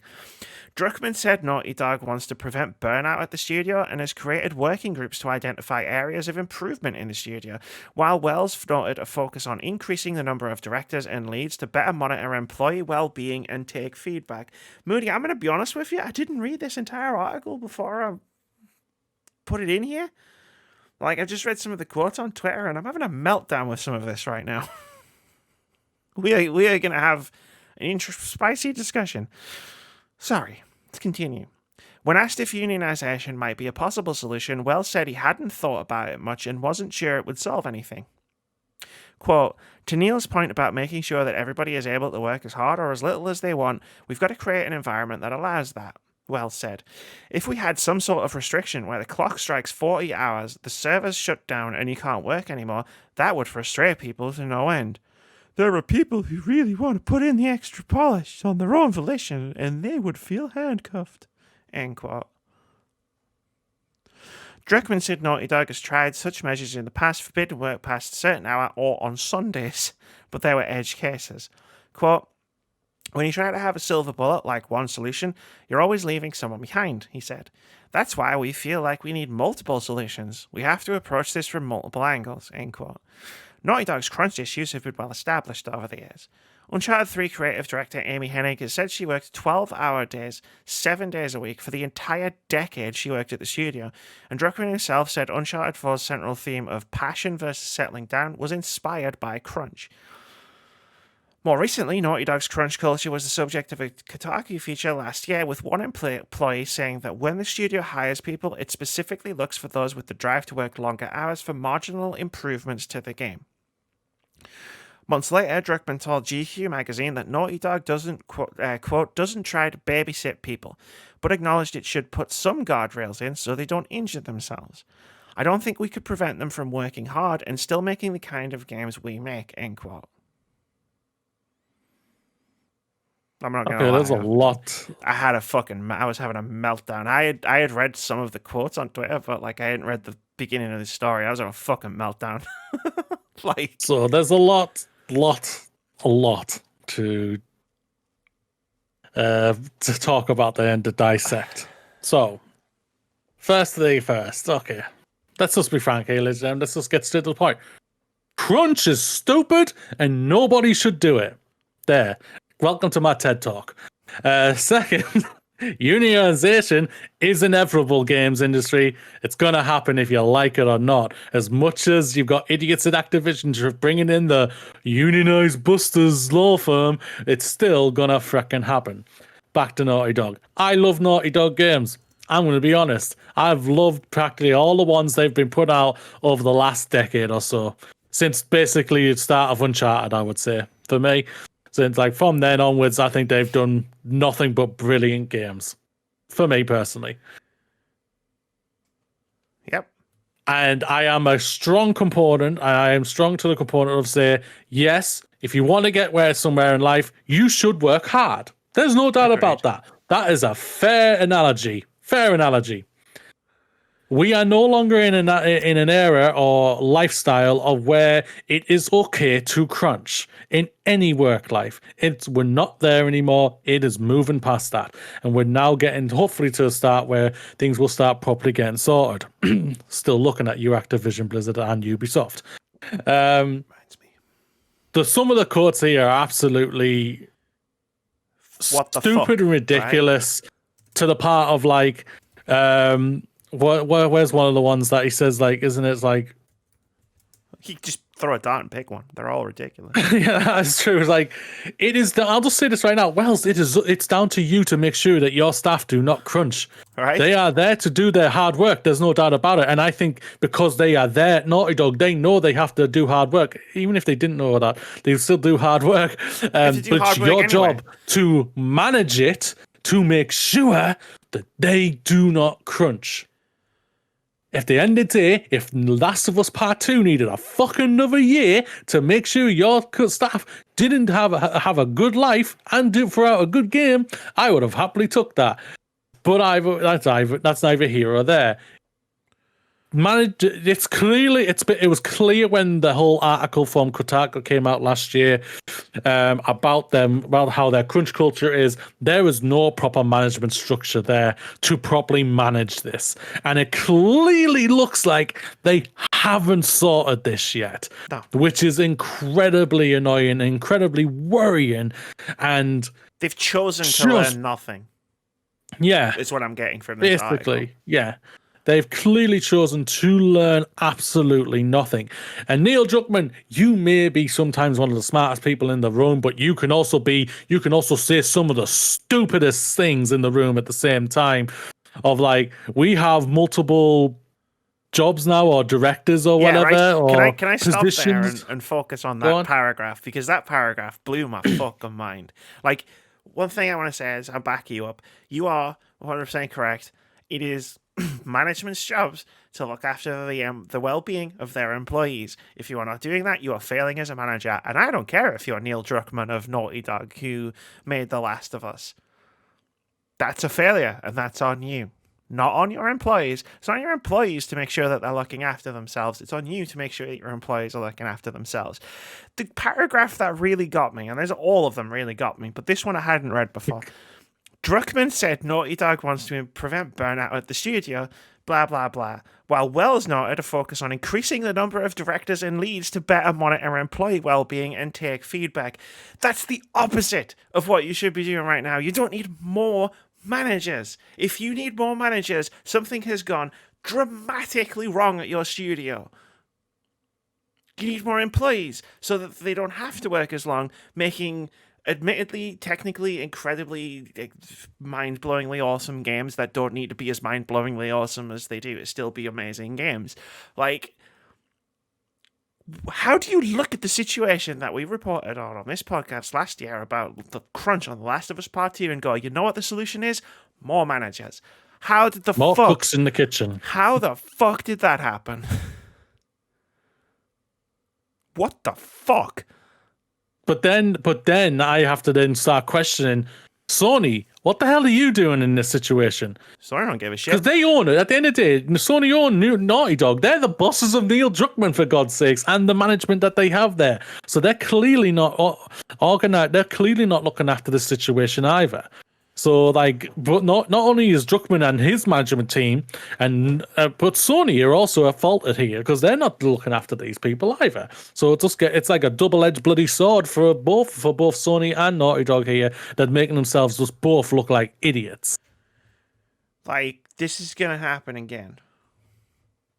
This is probably already happening on whatever they're making right now. Factions, Last of Us 3, Uncharted 5, whatever, right? Like, this has already started. This is what I'm getting from this article. They don't understand, or they do understand and they don't care what happened on The Last of Us Part 2. Because they're Sony's prestige studio. They make the best games on PlayStation. So Sony don't give a shit as long as they keep pumping those games out, right? And clearly Druckmann and Wells don't give a shit because they're the bosses. And clearly they've learned nothing.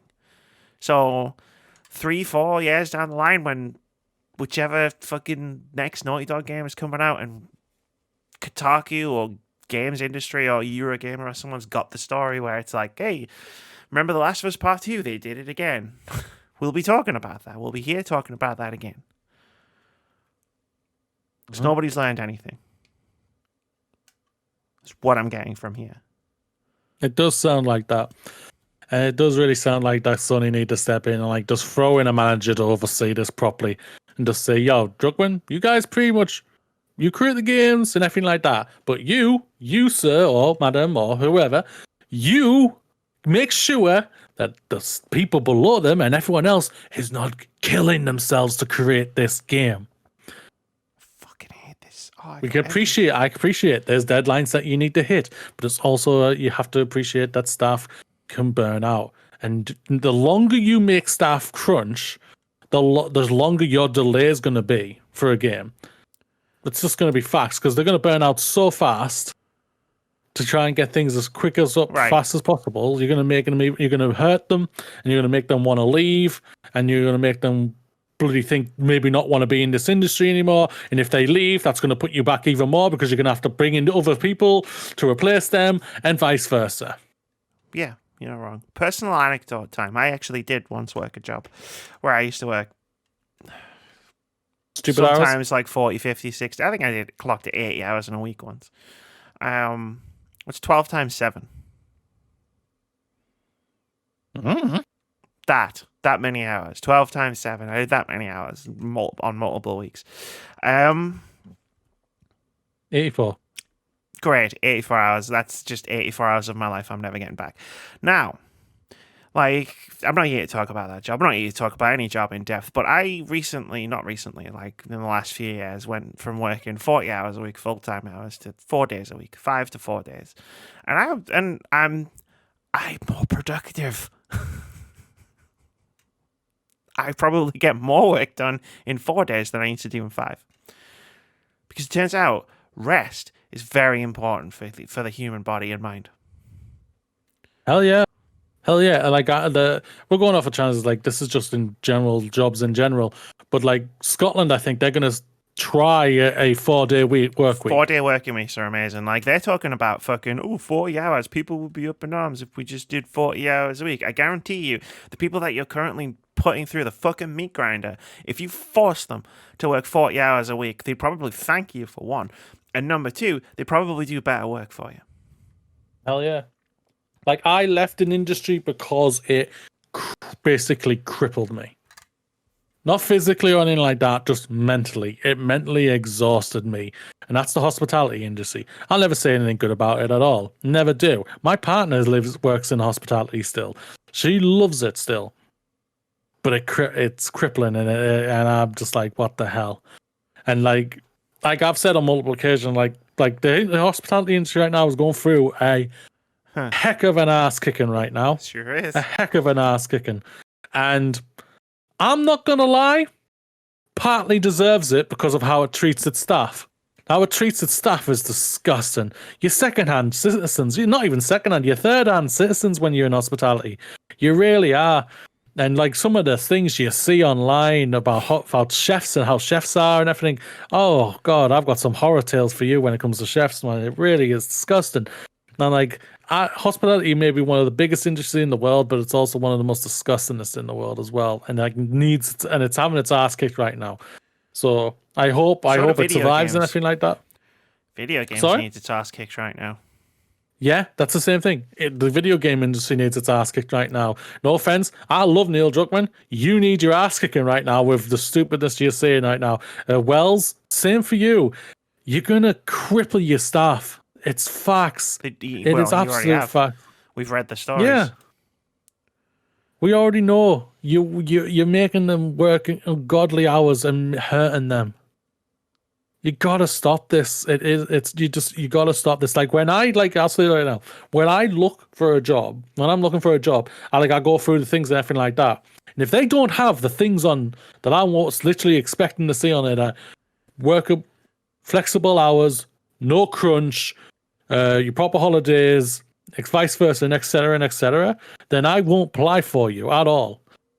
Like, thankfully, I'm seeing many, and I mean many of the places I've applied do have those things that say, we do not crunch, you will not be forced to crunch, or anything like that. One of them I applied for literally says, at this time, the computers will automatically lock off and shut down. And it'll save everything automatically, but it will shut down and you have to leave. And I went, that's fantastic. Hell yeah. Absolutely. That's what you want to hear. Yep. Anyway. What do I want to hear right now, Moody? Well, here's one thing I want to hear. A DayOffTwitch protest makes a deep cut into Twitch viewership.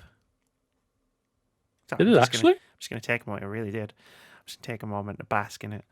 Andy Chuck over at PC Gamer writes, yesterday was the day of #ADayOffTwitch, in protest of the platform's inability to address hate raids. Organised attacks in which channels belonging to marginalised Twitch streamers are flooded with abusive language and slurs. Participants in the walkout are calling on Twitch to take 4 specific steps to curb the abuse. 1. Hold a roundtable discussion with affected creators to assist with the creation and implementation of more proactive and comprehensive tool sets to combat abuse on their streaming platform. 2. Create proactive protection to be implemented immediately, enabling creators to select account age of prospective chatters and allow or deny incoming raids. 3. Remove the ability to attach more than 3 Twitch accounts to an email address. Currently, hate raiders can use one email account to register unlimited addresses. 4. Provide transparency into the actions being taken to protect creators, the time frame for implementing those tools, and the involvement of the Twitch Safety Advisory Council. Twitch was still very active despite the protest, but the action appears to be having an impact. According to Twitch Tracker, concurrent viewership yesterday peaked at roughly 3.5 million at 4 p.m. ET, a 1 million concurrent viewer drop from the previous day. In fact, it's the only day of the past week that failed to surpass the 4 million concurrent viewer mark at some point. The graph only goes back a week, but the figure is undeniably lower than numbers seen in the full year concurrent viewer graph at the very bottom of the page. Some of that success is no doubt due to the participation of streamers such as Caseytron and Hasanabi, who have more than 2 million followers between them. Both expressed support for the effort and did not stream. Wreck-It Raven, who got the ball rolling with the Twitch Do Better hashtag, said on Twitter that the day feels cathartic. Quote, I'll be spending this time with my family, gaming and hanging with friends, and just taking a fucking breath, she tweeted. This is not the end, but fuck, I'm going to enjoy a day, end quote. Because of the protest, Twitch delayed the launch of September, an annual month-long sale on channel subscriptions, to September 2nd, and also published a new page on, quote, combating targeted attacks, end quote, including on advice on how to avoid them. Spoiler alert, you fucking can't. And what actions to take when it happens. Quote, we support our streamers' rights to express themselves and bring attention to important issues across our service, Twitch said in a statement emailed to PC Gamer.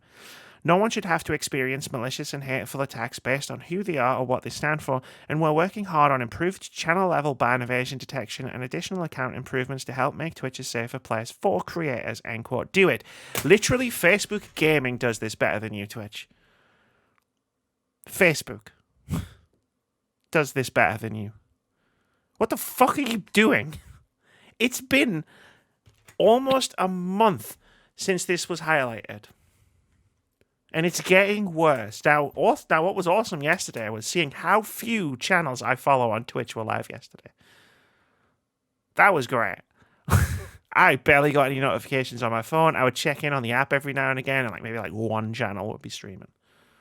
I know some streamers had contractual obligations, or there were reasons why some streamers had to stream, and I totally respect it and get that. But my God, the difference. Yesterday was very noticeable, and it was very noticeable on here because apparently the peak concurrent viewers on Twitch was 1 million less than it was the day before. 1 million.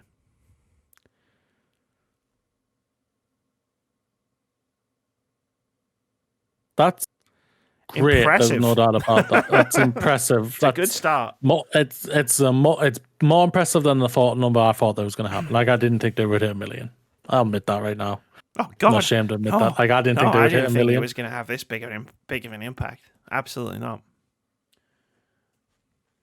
But has it done anything to make the needle move for Twitch? Let's find out. And that's the ultimate question. That is the ultimate question here. The question now is what's the number up to today? Has it stayed down? Well, or has it gone back up? Because everyone's gone back. Again. I know that. But I'm still saying, a one-day thing, I don't think that ever helps. This isn't. So I think it was Wreck-It Raven. I don't remember. There's 3 people who are behind this. I'm struggling to remember their names. I apologize profusely, but I think it was Wreck-It Raven. He said this is just the beginning. A Day Off Twitch was great, and it fucking did gangbusters. But its goal wasn't necessarily to make a dent in Twitch viewership, even though it definitely made a dent in Twitch viewership.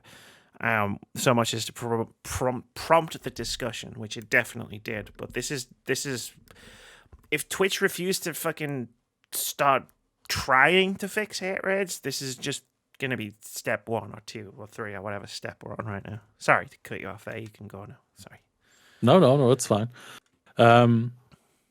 Then what's next? That's the question. Is it another day off, or are they going to go 2 days off, or are they going to go 3 days off, or are they going to go 4 or a week off, or something like that? And then it starts going. Then the question will start coming from people like the small streamers who say, "This is my livelihood. I can't stay off that long," or something.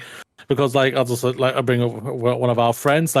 He's took a time off before, and he's literally lost all the subs that he had from it because he's took time off, he's been away or something's happened in his life or something like that, and and it's and he loses all the pushing. And that's the thing about it, where I don't know if this will ever truly do anything, and that's my worry. This is fantastic. Yeah, this, like I said, the number was lower than I thought it was going to be. The impact was bigger than I thought it was going to be, but what's next? I get what that's you're saying, the thing about it. But you're you're 100% correct, right? Because I've seen streamers take breaks and lose a lot of income. Because these big ones, it's not going to hurt them. Taking a day off. Taking a week off, the big ones don't give a shit because they all look like the old Noity, and I mean this. I don't mean this in a mean way or at all. But most of the big streamers who don't give a shit look like you. No offense.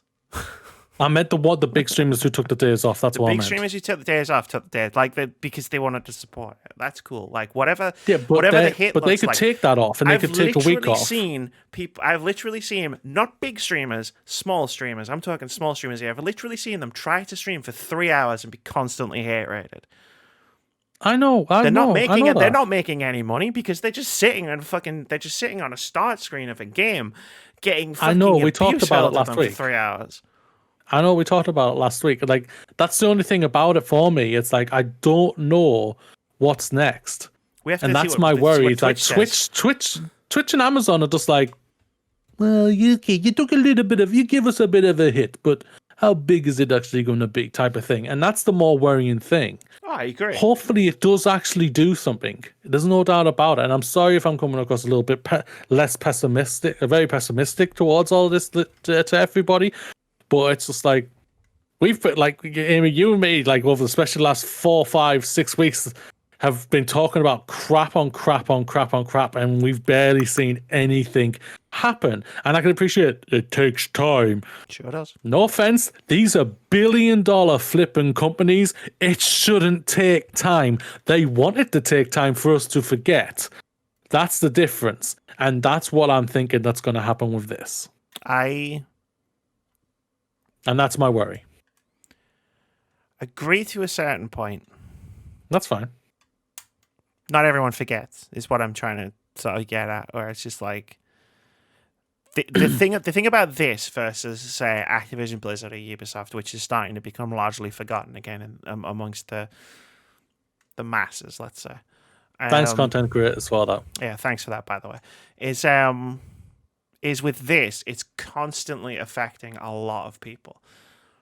So, whereas like some people will try to forget it and try to ignore it, like, let's go back to Fixer, talk about Fixer. Like, obviously he took the day off on Wednesday. He's back to streaming today. I saw him go live.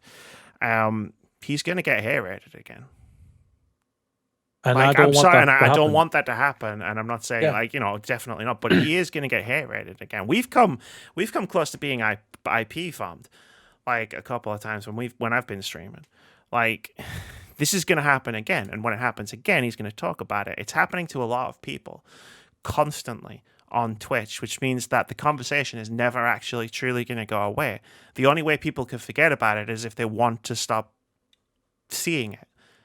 Stop following people. Stop interacting with it. Stop looking at the trending hashtags. Stop this, stop that, stop, etc. Right? Unless it's a different situation because it's constantly going on to content creators. And if there's one thing content creators do, it's talk. A lot. All the time on social media.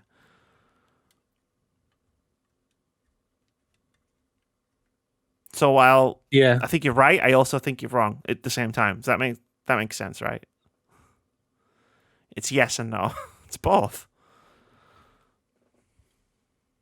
We'll see. We'll see who's right at the end. At the end of the day. You'll be right, 100%. Amazon and Twitch do not give a fuck. Whatever they put together 6 months from now, when it's way too late, will fail, and we'll be right back where we started. I'm taking that day off when that podcast comes around. Yeah, that's fine. Because I can't be bothered to talk about it again. Because I'll just be like, what the hell? Like, seriously, why are we talking about this again? We know they're not going to do anything. Security, right? Like, this is let's say this is partially a security, a safety thing, right? It's a never ending, right? Like, Twitch will say they've fixed it in 6 months' time or whatever, like, and then they'll be like, cool, we did it. That's not how it works. It has to be constant. You have to constantly be updating things and doing things. Like, Streamlabs released a bot that helps combat hate rates, right? Streamlabs did that. Streamlabs is a third-party tool. We're using it right now to record this podcast. They're not Twitch. So a third-party provider is doing a better job of protecting streamers than Twitch is. Because Twitch is fucking useless. I can't say going to Facebook or YouTube is any better. But, I mean, I've seen hate raids. I've first-hand experience. We've had it. I know. We've had it. Like, we had it when we played Among Us. And that was just in our friends' Discord. Like, it's something, like, maybe moving platforms has got to be better than this. And I get that it's not as simple as that with, like, making a living and revenue and etc. But I like I say, I don't know what the solution is, and I don't want to pretend like I do know what the solution is. It's not like my ultimate, like, I hope, like I'm saying, like, I do hope something does happen from this. That's the ultimate goal here, ladies and gentlemen, and everyone. Like, we want something to happen here. I'm just very downbeat by it because it's just nothing seems to ever happen, and that's my biggest worry. Unfortunately, I said this, was it last week? I said this. Unfortunately, Amazon and Twitch make too much money off of racists to just ban them, because that's the Yeah, solution. yeah. In fact, That's you know the what I say? truth. You know what I say? You know what I just said about not having the solution and not wanting to pretend I know what the solution is? That's bullshit. I know what the solution is. Twitch knows what the solution is. Ban them. Get rid of them off your platform. But they can't do that because then they would lose too much money. I'm very fascinated by this. Is going off a different thing, but apparently, Dr. Disrespect now knows why he was kicked off Twitch. Ah, you're suing them. Yeah. Yeah. No, but that's what. No, but I'm gonna say it. Well, so you said you've lost a lot of money, which you probably have, no doubt about it. Then you can now tell these people this is what happened. So I did this, yada yada yada. So if you're not telling these people these things, that makes me think it's bigger than what you want people to say. I was curious about that too. Like, I'm trying not to engage in the Doctor's disrespect drama because, like, no offense. I only literally found out today I think he's a horrible person. Video. But, like, it is interesting.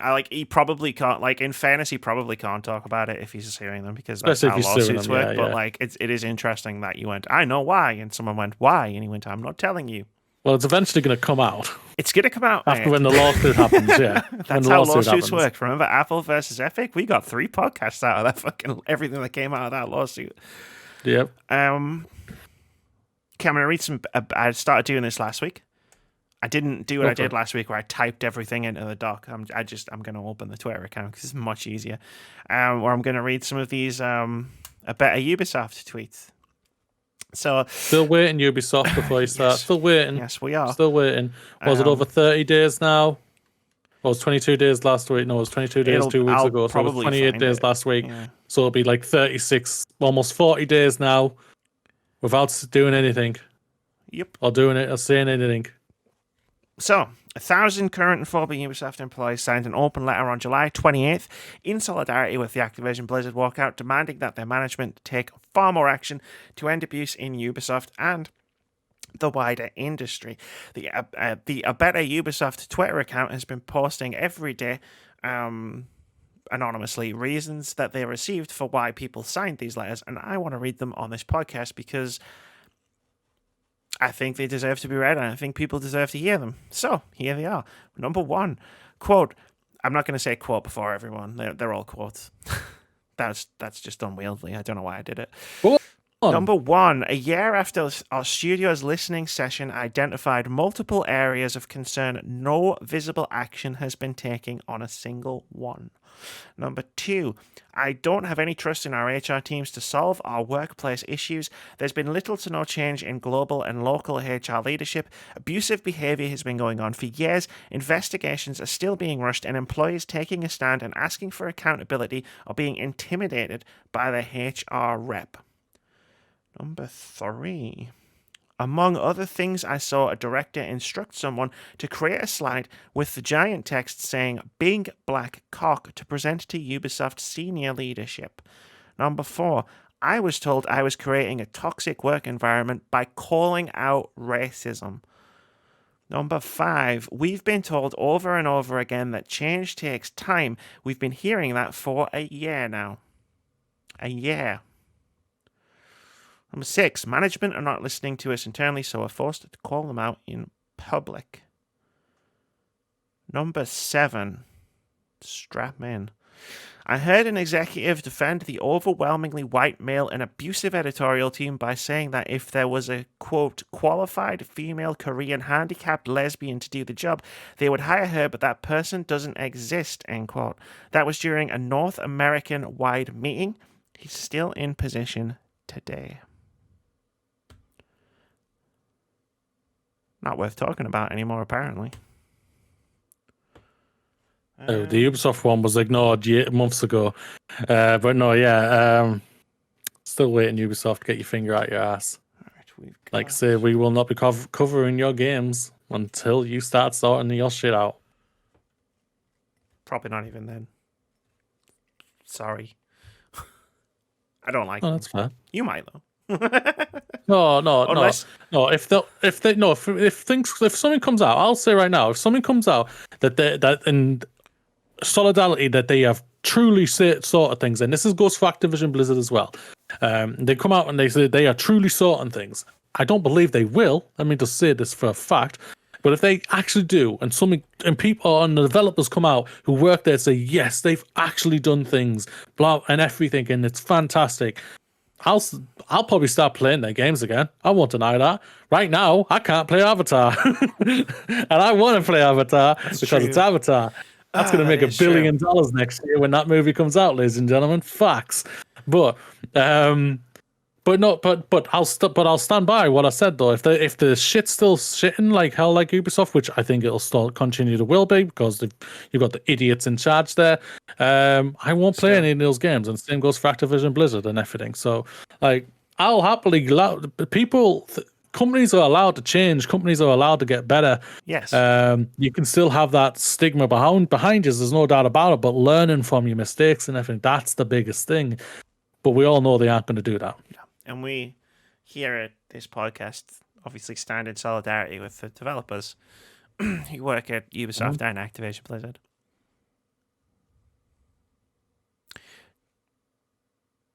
Do we have time? Yeah, we have time.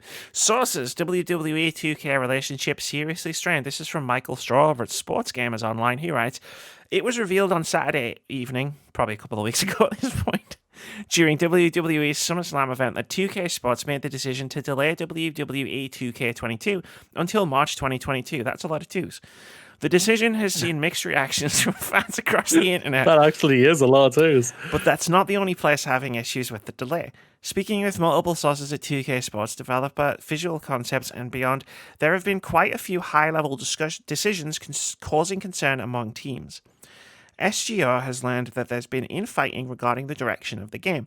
2K Sports and WWE have been going back and forth on pushing back WWE 2K22 since almost immediately after the game was announced. Saying WWE over and over again is a mouthful. Most of those within WWE wanted the game to release in its normal Survivor Series window. Those from 2K Sports and Visual Concepts, on the other hand, pushed hard for a delay of the launch.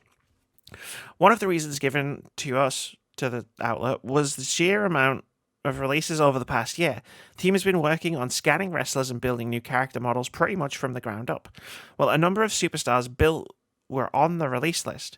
One source even said, quote, "This is shaping up to be the most outdated roster a game has seen," end quote. The game is expected to include a large amount of wrestlers no longer with WWE, but the March release window now gives them time to adjust with removing wrestlers and adding any new ones WWE may want. The roster cuts aren't just the only point of contention between the parties. With the miserable release that was WWE 2K20, WWE has apparently been more difficult to deal with during this development cycle. WWE has made... I don't know what that's supposed to say. WWE has made it known they want a better product this time around, despite still making record profits. The largest wrestling company in the world lost quite a bit due to the poor launch and reception surrounding WWE 2K20. Things got really bad when it reached a point where refunds were starting to be issued. Was that the one with cool glitches that were being shared around on Twitter? Yeah, that was fun. Yeah, they didn't have a game last year, so... Yeah, probably not for the people who bought the game, but it was hilarious to watch. I rented it. It was bad. It looked it, yeah. Like, really bad. There was a lot of talk of whether it may be time for a split between the parties. 2K Sports has been the publisher of WWE video games since taking over for THQ in 2013 as part of the former studio's closure. However, after years of working with Ukes as the developer of the series, Visual Concepts took over solely for WWE 2K20. Fast forward to 2020, while WWE and Take-Two Interactive, the parent company of 2K Sports, were having multiple meetings over the future, the Stanford-based company did hang other publishers out as far as possible future partners. Quote, "It was like threats to cancel cable," one person said. Threats would come out of them claiming to have interest from one company here or there. I don't know how credible that was, though, or just idle threats, end quote. The last extension of the agreement was made in 2016. Though no terms had been disclosed other than it was a multi-year deal, rumours had it at 6 to 7 years. With WWE 2K22, WWE has made it known, almost annoyingly so, how much this game means to the future of the franchise. To put it bluntly, it could be the end of it if it fails both critically and commercially again. With the extra pressure during the build, the development team at Visual Concepts, already pinched, underfunded, and understaffed compared to the past, have openly been angry. Quote, "It just hasn't been a fun place to be," one source said. "Second guessing happens constantly because of a desperation to get things right," end quote. The one bright spot, many said, is that they ultimately got the delay for WWE 2K22. With many of the game's elements being built from the ground up, it makes things less hectic, especially for some major new additions to the series, end quote. "We are fans and gamers like everyone out there," one developer said. "We are doing everything we possibly can to make the wrestling game fans want. From modes to how it feels in the ring, we want this to be the wrestling fans' wrestling game," end quote. With everything going on behind the scenes, however, I had to look into the possibility of WWE getting out of the deal with Take-Two sooner than the expiration. Quote, "It wouldn't take as much as people would assume," they said. "That's how bad it's been, but one great game and fan response could turn things right around," end quote.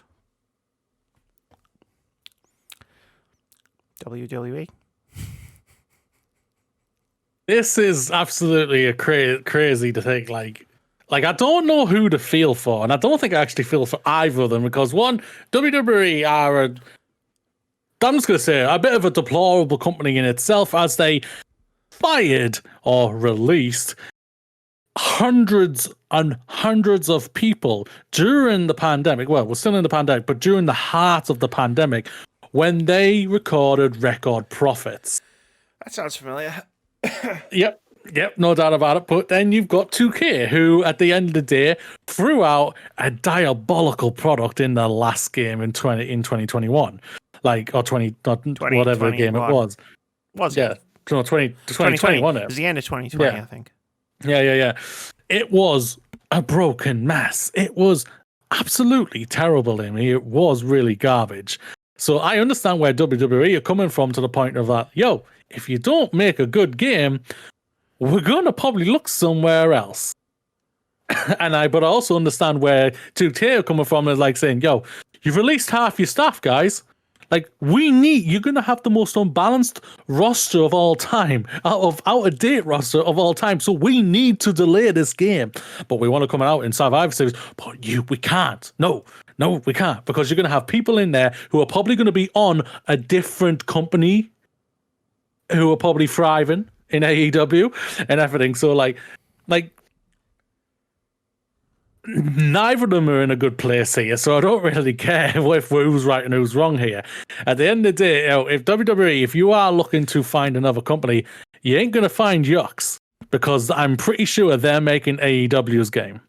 I don't know when that's gonna come out, but like they're really working hard on it, and I don't know if they're aiming for the end of next year or sometime the year of 2023 or something. But they're also getting told take your time and everything like that. But either way,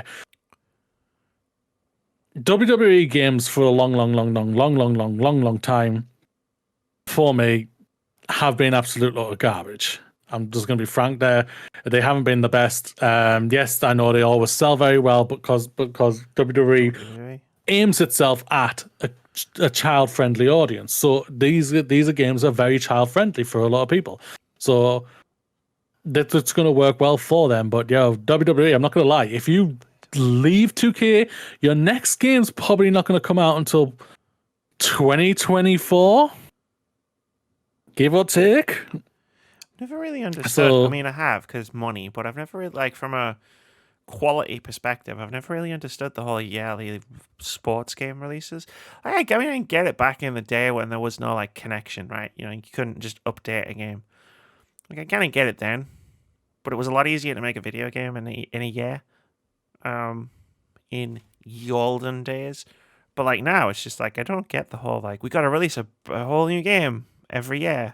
It's just like you just sell DLC to update the current one while having a team make the new. I don't know. Sports games. There's a business model. There's no doubt about. There's a business model that no one's probably thought up properly of. They have these developers aren't properly going for anything because obviously makes money. Like, it is really big. Like games like WWE 2K20. But if you look at it, like it's like FIFA basically. Let's just go FIFA. I think it's like 70% of the profit from FIFA is all from its microtransactions. It's like 30% are from its physical sales. So I think it's even less. I'm not really fully sure. I mean, yeah, we're not quoting any actual statistics. Yeah, that are like half remembered. tweet or probably or something. But like, I mean, yeah, it's like you don't want to get rid of that 30%, right? Even though I'm pretty sure if they did that, they could probably make more money. That's how free-to-play games work. That's how you see fucking ads for free-to-play games at the Super Bowl. Yeah, basically, yeah.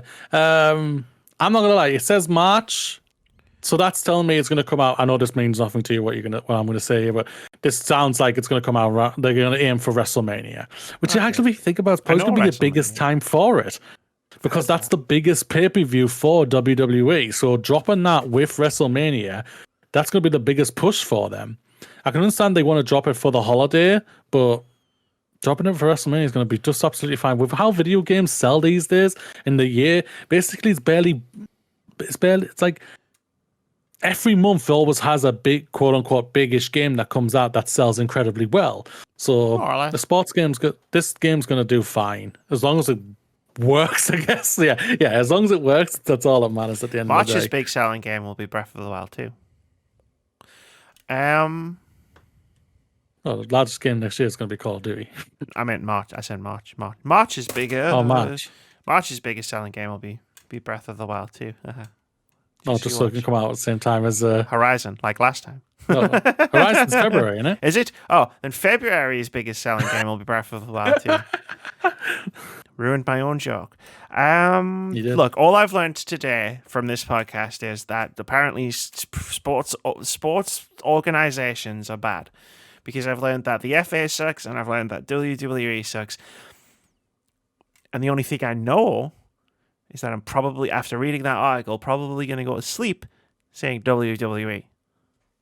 WWE. Think, Amy, if we're in our own place, we'll watch it. I'll show you AEW and just show you the better pro wrestling. Why not? I'm down for new things. I'm watching big busty women. I'm watching with plots. They have actual plots. I mean, I can legitimately say I'm watching it for the plot. With my glasses on. I just realized I can just do this. I was gonna say. I can just do this. I could have done this the entire podcast. God damn it. Moodiest time for games out next week. Oh, is it? Okay. Yeah, we're out of time. Okay. Ladies and gentlemen, everyone else, it's time for the games out next week. Encased PC, a tactical sci-fi RPG set in an alternative 1970s, but where everything is inclusive and everything works really happy and everyone's really nice. Fight aliens. Wearing an enormous and inexplicit artifact, the Dome. So this is the David Villeneuve film. David Villeneuve's film, innit? The Arrived? Arrival. They did arrive. That was a great film. Yeah. Is discovered in a remote desert. So arrived. Remember when I said we were running out of time? Fight enemies, explore the anomalous wasteland, level up your character, join one of the forces in the ruined world. Fist. Forge in Shadow, PC and PlayStation. It is a Metrovania action game featuring exploration, intense combat, and challenging platforming. Sonic Colors Ultimate. Wait, that's coming out? Oh, wow. PC, PlayStation, Xbox, and Switch. The evil Dr. Eggman, or Robotnik, has built an interstellar amusement park, but he's powering it with a captured alien race called Wisps.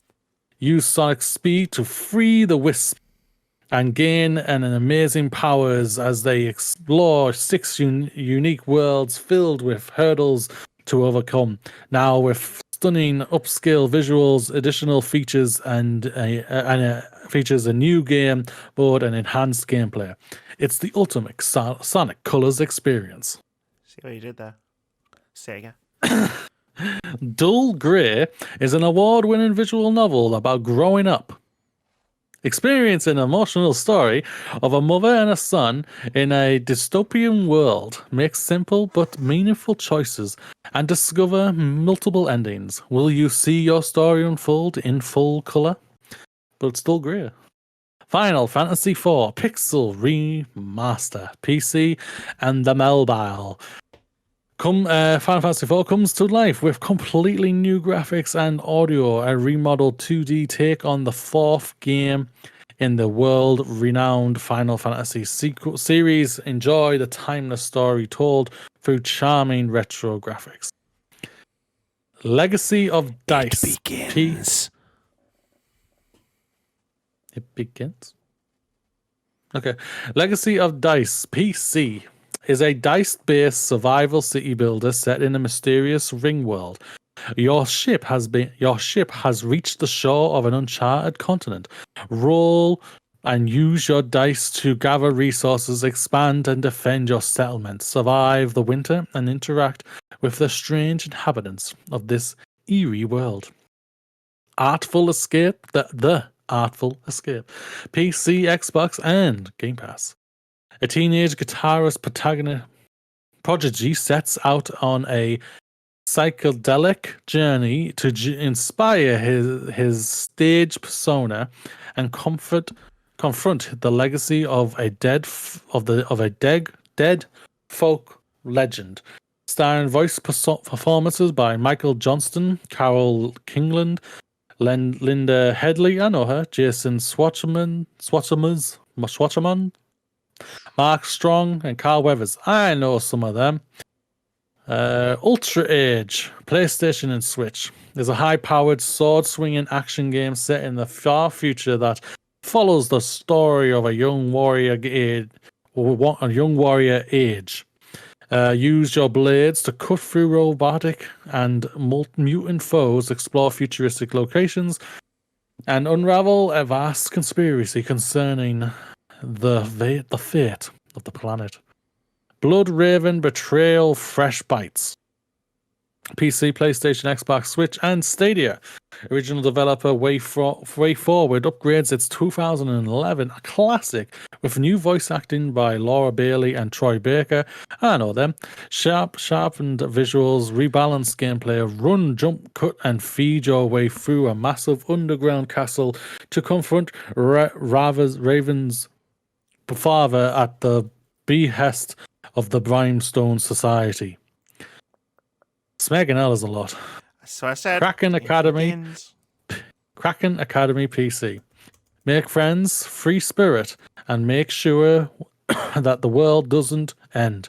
Welcome to Kraken Academy, a technicolor fever dream that is that's for the legal reason can only be described as a technically a school. Join forces with the magical Kraken to manipulate a time loop and save the world.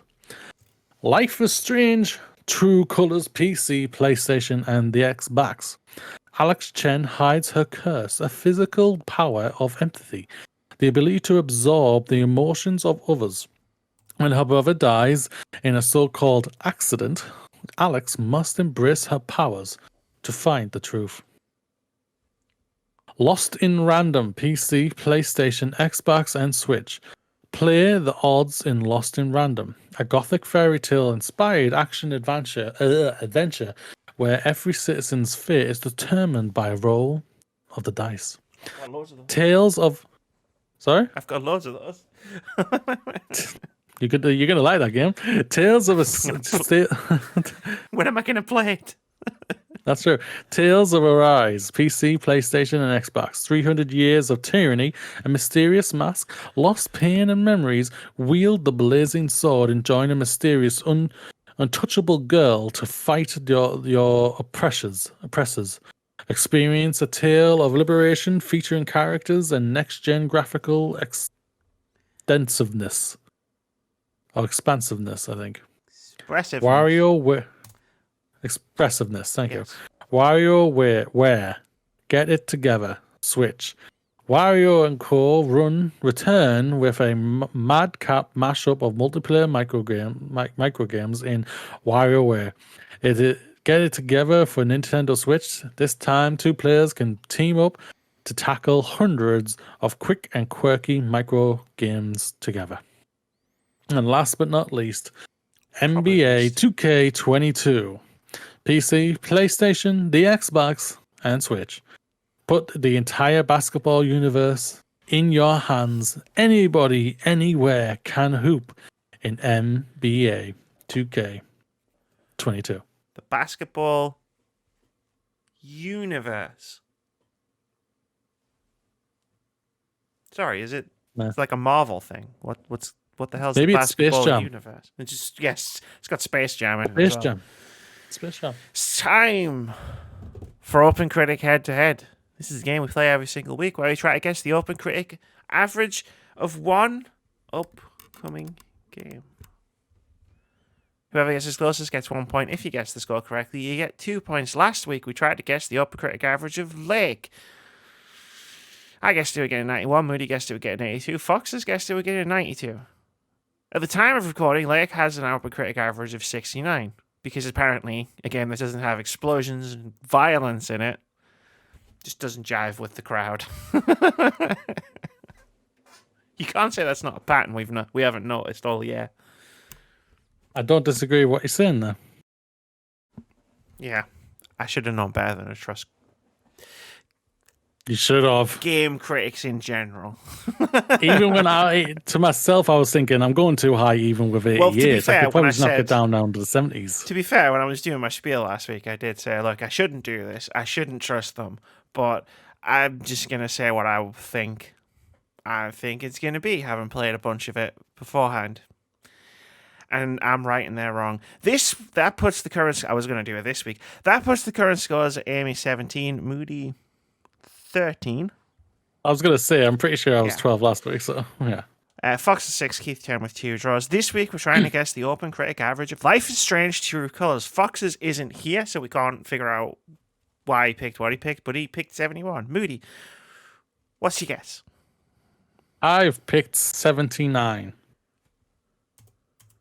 Oops. I think this is a game that I would rate higher, but I think it's going to be a mixture for people. Question you got to ask yourself when playing OpenCritic head-to-head, Moody. How many explosions and how much violence is there in the game? And if the answer is not much... Probably none. And if the answer is not much or none, apparently the score is going to be really bad. So you're going to put 69 then, aren't you? 7. T4. This game gets a 10 rating next week. Wait, what? I'll be pissed, man. Lake's amazing. Look out for our review next week. I fucking love it. But hey, like I said, I'm right, they're wrong. Moody closed out the podcast because, yeah, this one's a long one. I will. Are you going to say something really serious while I have a Pikachu hat on my head and stupid No, sunglasses not on at my all. face? Not at all. Not And at all. a trans pride flag on my chest. No, I am not that mean at all. Ladies and gentlemen, the weekend will be amazing. So wake up and smile. Positivity is a choice that becomes a lifestyle. You are awesome and be awesome. Yeah, do that. That's amazing. So long, suckers.